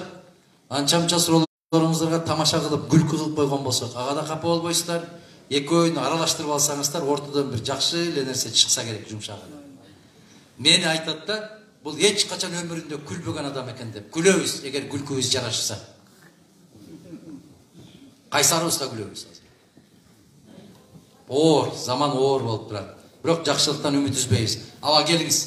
Сиз сөз сурадыңыз эле? Келиңиз. Атыңыз ким? Мен сөз болдым да. Макул кармап турат балдар. Анан bir жағын бағанда өзімді патриот деп есептеймін. Себебі Eldi qarab tur aytasыз ба, eldi жакты. Себебі айтқаным Айтайбыз. мектепте оқып істеген, директор болып, завуч болып, мұғалім болып істеген.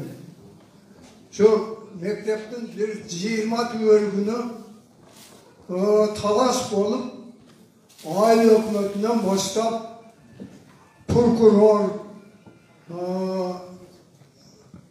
suat, aile hükümetinin başçıları, nemenin başçıları, gubernatörler,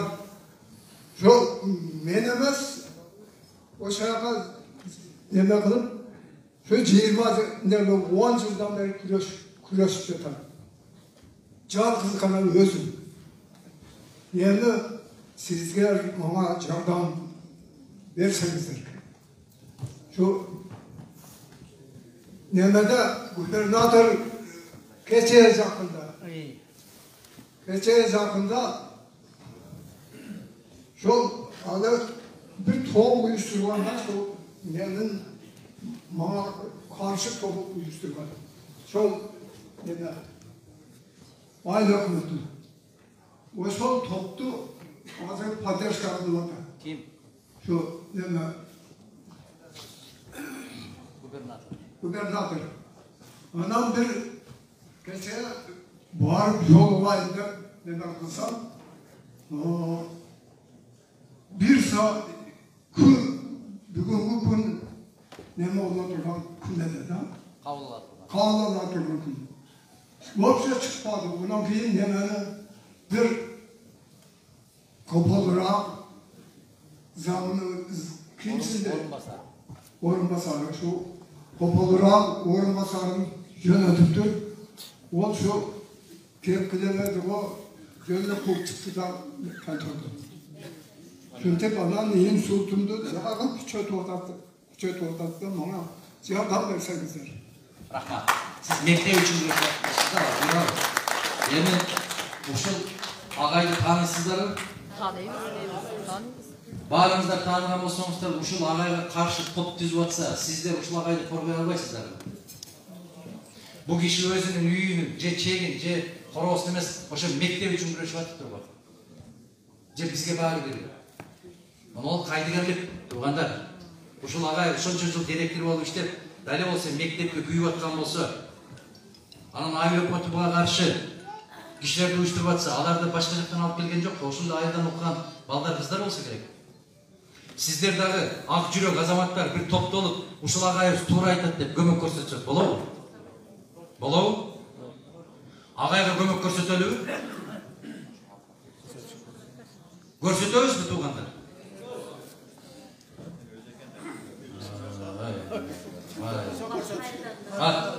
Чындык болсо көрсөтүш керек, жардамды бериш. Чындык, бул агай эмне деп атат? Ошо мектептин чегин башка жакка алып кетип атат деп атабы? Мен ошондой түшүндүмбү? Мына, мектептин багы эмне маселеңиз бар деп жаштар. Жаштар айланайын. Мектеп силерге керек го, силердин балдарыңарга керек го. Топтолуп туруп эле ушул кишини бир коргоп, ушул киши чындык болуп аткан болсо ушул кишини жалдап, жандап көтөрмөлөп койбойсуздар. Ар бир айылда бир киши чыркырай берип, өтүп кеткен болсо чындык чыркырап ошол бойдон жок болуп кетпеш керек го. Агай, Кудай кааласа, могул жерде мына Нармат ажы, Нармат ажы мына. Таанысызбы ушул Нармат ажыны? Тааныбайсыз. Биринчиден ажы катарында, экинчиден активист, жаран катарында, инсан катарында. Ушул агай таанысызбы? Тааныш. Тааныш балдар, силер өзүңөр көзөмөл кылабыз, эмне деген маселе экен. Болбосо мага жакшыраак түшүндүрүп жазып берилет. Мен башынан аягына чейин агай сизге көмөк берем. Мектеп үчүн күрөшүп атсаңыз, мен дагы бүт күчүмдү сизге сатып берем, Кудай кааласа. Андан жабап берем.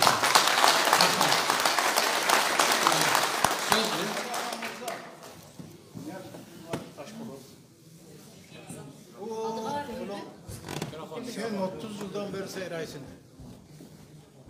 30 yıldan beri görüp bile tağız. Oşol camadan tuğulgan bola 30'ga kirdi.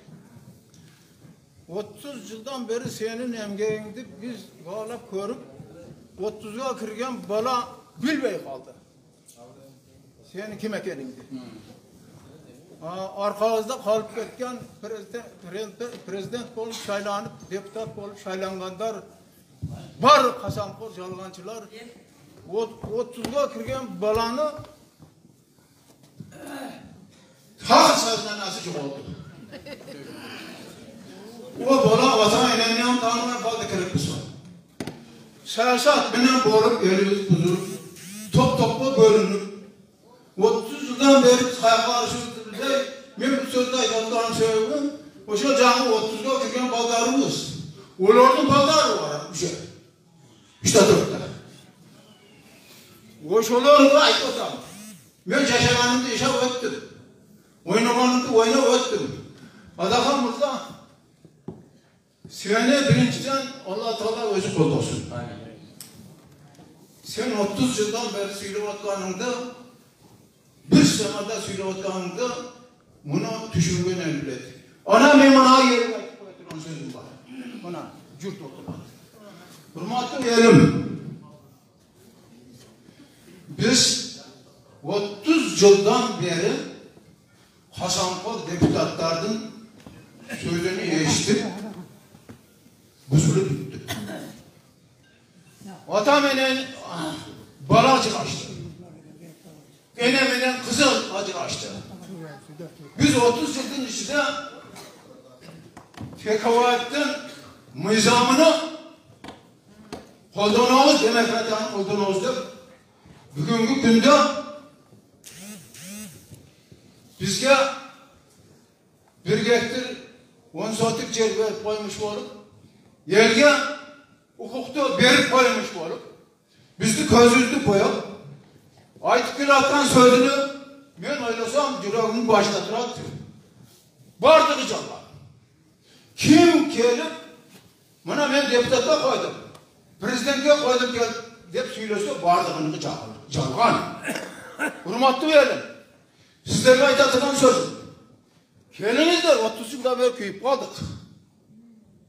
Kelinizden hep bir adamda tanıdılar. Bayağı 30.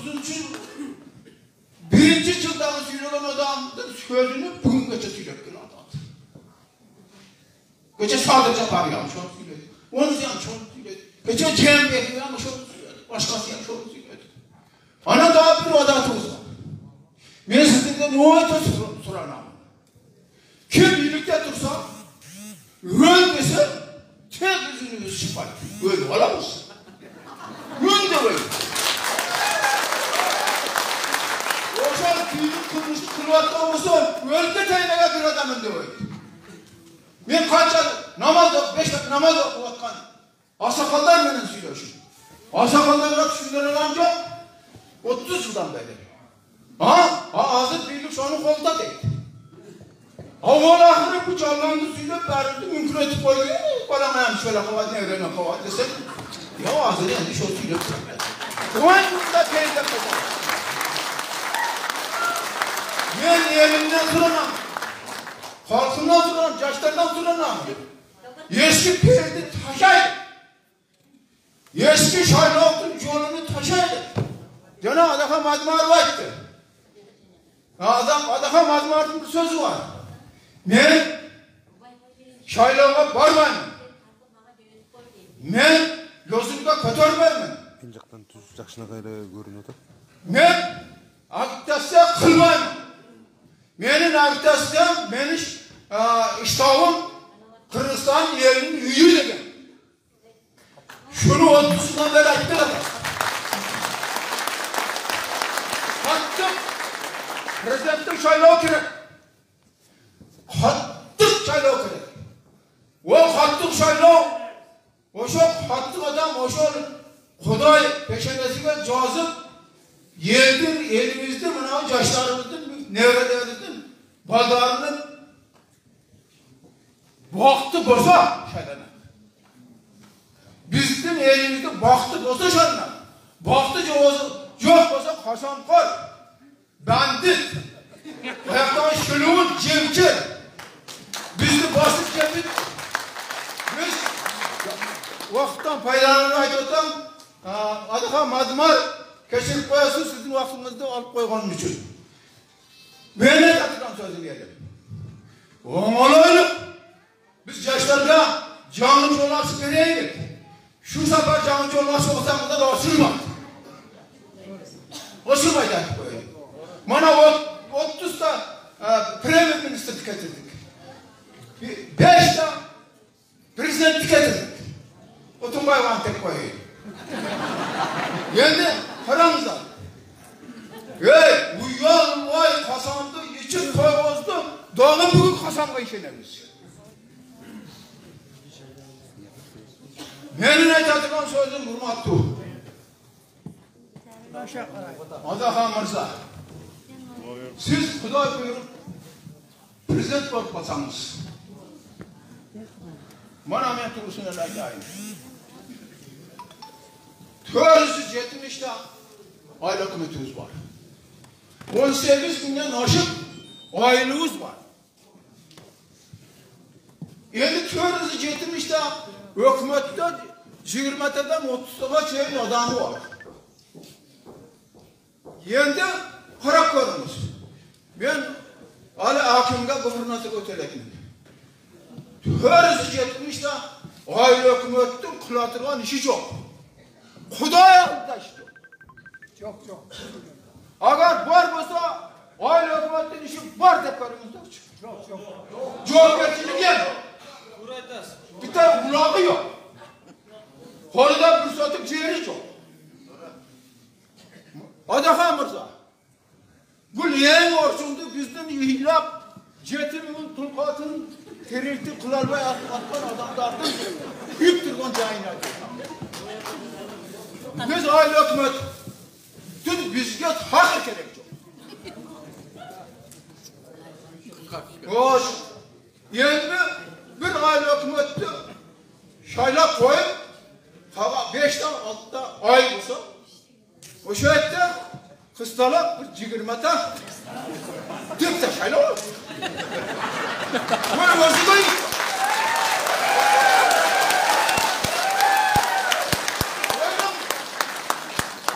Kulağım bitti.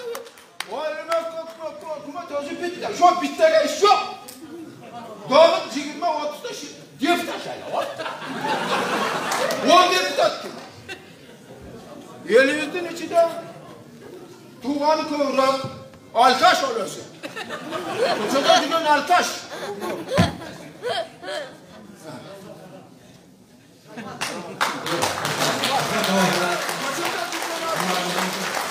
Usta var, doğumuna ameliyette usta tavuğu var. Koşup top. Ustalar şu salvan olup gelsin Altaş'ı söyleyip koyun. Tuğanı koy Altaş'ı söyleyip koyun. Ay lokmat keşke cayına açıp koyun. Ay lokmat bana kırdı. O bir an gırcığımı satıyor. Bir dua veriniz. Bana uydu. Bata veriniz. Bata veriniz. Endi Mikrofonu veriniz. satıyor. Endi sessiye geldi deputatga. Deputatga böyle. Endi bana anlattılar. Bana bir satıyor desiz. Yekenden kolunu götürdü. O buradan satıyor mu? Endi siyasi seçimi çıktı. Endi bunu ne kıvanını satıyor? Mana sessiya 20 deputat kıldı dedi Aylakmat. Aylakmat'ta cevap versin de kutuldu koyup otadı. Mana ağal ne dersiz? Mana yerge kerekti. Şöyle ana eğer prezident olursanız Kuday Aylakmat'tan başka.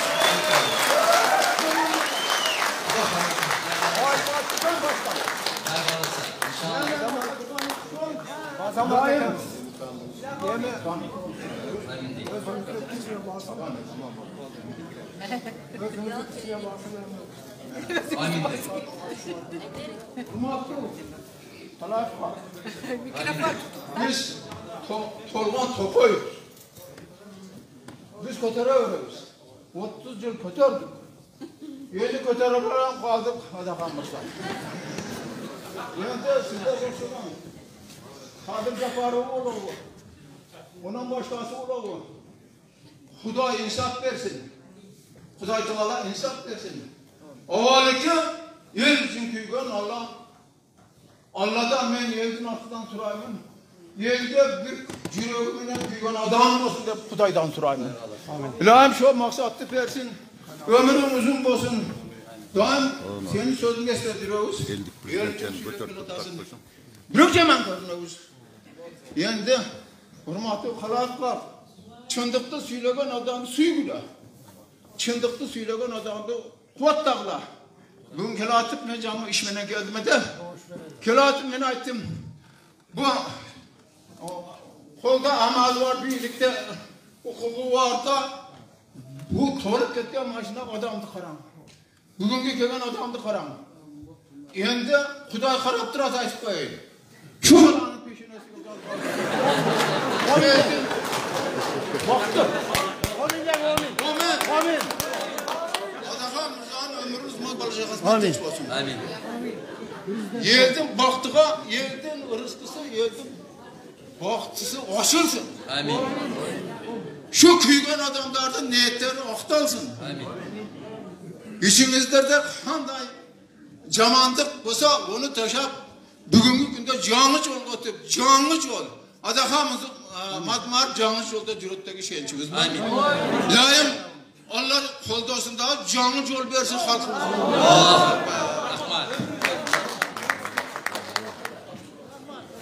Atang menin ening türü barında en başkı işin can dilinden kadırla.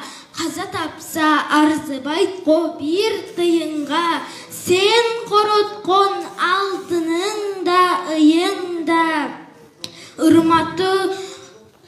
Irmatı kaseti Kırgız kalkım. Atakan ağayozun gözünün türüsünde faydalanıp kalalı.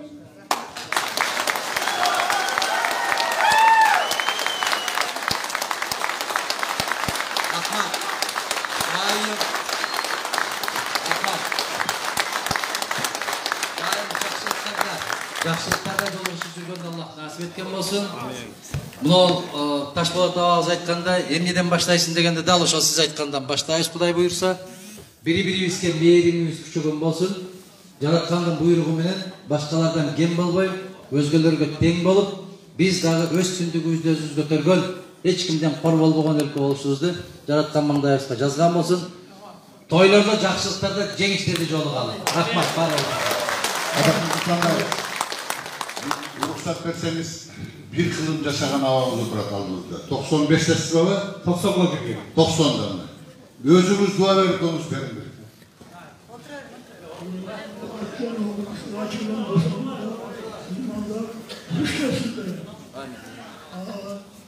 Ne maksatından gelen boşanızda maksatınızda bunu yaşadıkları tanrı.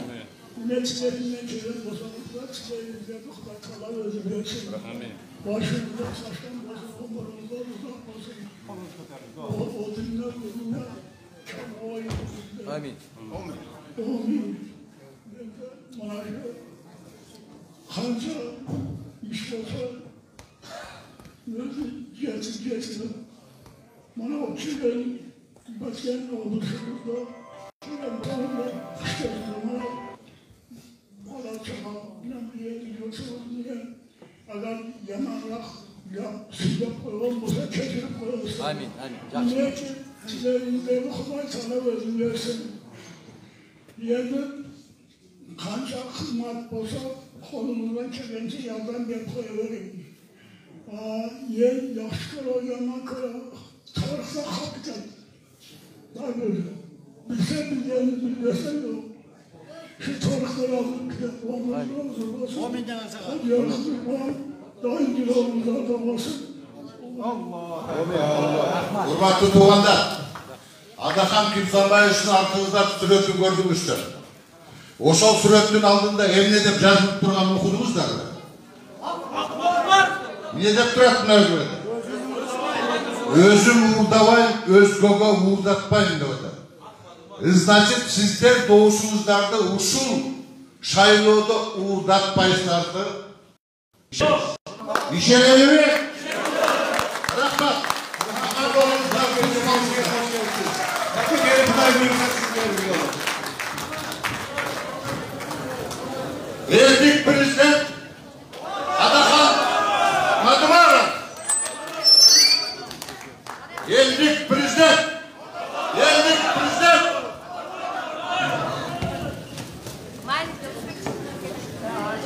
Rahmat, hurmatlı koldoşlar. Баткен областындағы жолаушыларымыздың аяқтады. Құдайым бұйырса, енді қадам жай, ертеңден баштаймыз. Дағы ушул Facebook'та көріп неметіңіздер, мен ошол жака ертеңги жолаушылардың сааттарын мүнөттөрүндө жазып турам. Анан көп баягы Facebook'та 5 миң киши достук кабыл алгандыктан мен көп достук кабыл ала албай атам. Ошон үчүн мен сиздерден суранам. Подписчик дегенди басыңыздар, ошондо көпчүлүк баарыбыз ошол жака кошулабыз.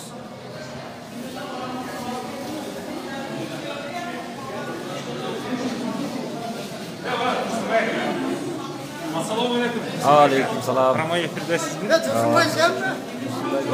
İşine gerek. Bunu göstermeye korotağız. Рахмат.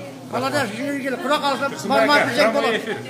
Биз Баткен областыга караштуу Дарайыл өкмөтүнүн Сарытал айынан түштүк. Биздин мына үкөлөрүбүз, акаларыбыз бардыгы Кудай кааласа биз Адахан Кимсанбаевичке буга чейин добушубузду бергенбиз, берип келгенбиз. Так беребиз.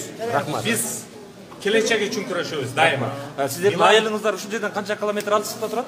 80 километр. 80 километр. 80 километрден кандай келдиңиздер? Өзүңүздөр келдиңиздерби? Биз өз чөнтөгүбүздөн келдик. Бизге бирөө акча берген жок, болду. Биз өзүбүз келдик. Биз келечек үчүн өз жаныбыздан жүрөбүз. Рахмат. Алла разы болсун сиздерден. Рахмат. Алла разы болсун. Колдоочулар катарыңыздар көбөйсүн. Дагы колдоочулар көбөйсүн. Колдоочулар көп болсун.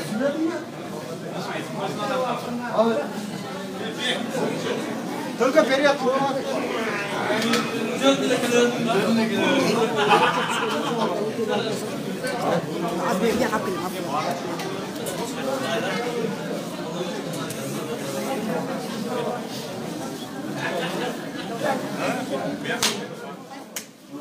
Саламатсыздарбы?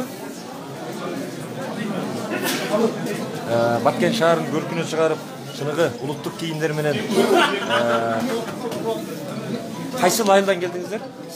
Чек айылынан. Чек айылынан канча километр алыс турат ушул жер? 7 километр болса. 7 километр. Сиздер ким алып келди бул жака? Биз өзүбүз келдик. Өзүңүздөр келдиңиздер. Кандай кайрылууңуз бар? Кандай сөздөрүңүз бар? Биз энди элге кайрылуу, şu адашпасак, элибиз келечекте татуу президентти шайлабаса, биздин ишеничибиз, максатыбыз, тилегибиз Адыхан Мадымаров болсо элибиздей бекем тартип болот, Кыргызстаныбыз өнүгүп өсөт деген жакшы ой тилектерибиз бар. Ушул элибиздин ой тилеги ишке ашса, элибиз күндөп өссө, жакшы жашоо болсо деген ой тилектерибиз бар. Адыхан Мадымаровду 10 жылдан бери колдоп жүрөбүз, дагы колдой беребиз. Рахмат эже. Өмүрлүү болуңуз, ден соолуктуу болуңуз. Колдооңузга рахмат. Рахмат барыңыздар. Мына ким сүйлөйт?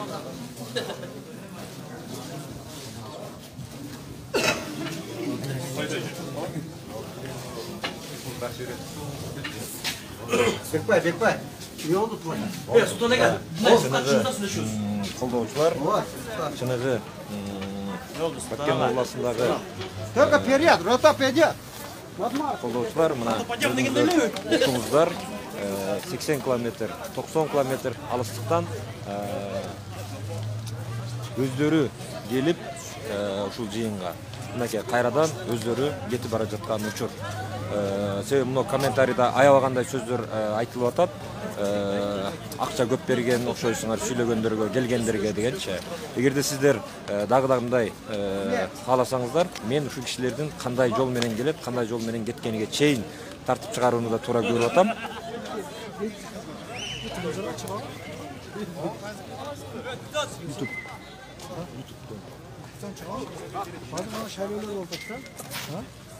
Şaylöler болот да. Мына агитация болот. Кудайым буйруса 10 январда болот. Болот да, жийип атат. Элди жийип, чогултуп, без маска жүрөбүз, без неме жүрөбүз. Мына тойлорду кылып атат элдер, Ошо тойлорго неме жазып атпайбы? Баягындай. Иш тарап айып пул жазып атат. 3000ден 30.000ге чейин деп атат. Ана мына шайлөөлөрдө мындай неме жок. Кече жакында бирөө той кылды, 3000 иш тарап жазыптыр. Же мындай чектөө неме только тойлорго эле. Немелерге бар, ошо боюнча кандай немелер бар дейм да. Башка талапкерлер дагы келип, жолугушууларды өткөрүп атышабы? Баары өткөздү. Мына Садыр Нуркожоев келди. Канча киши келди? Канча кишилер чогулду? Мындай примерно канча? Неме келди?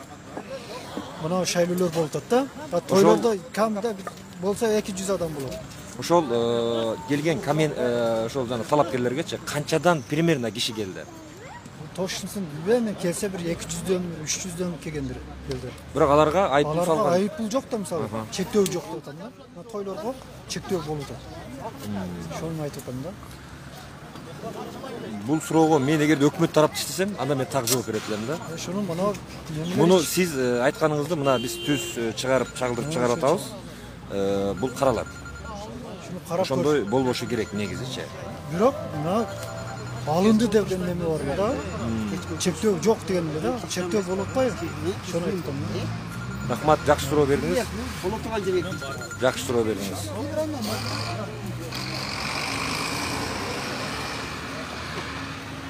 Мына колдоочулар өздөрү келген жол менен өздөрү кетишти.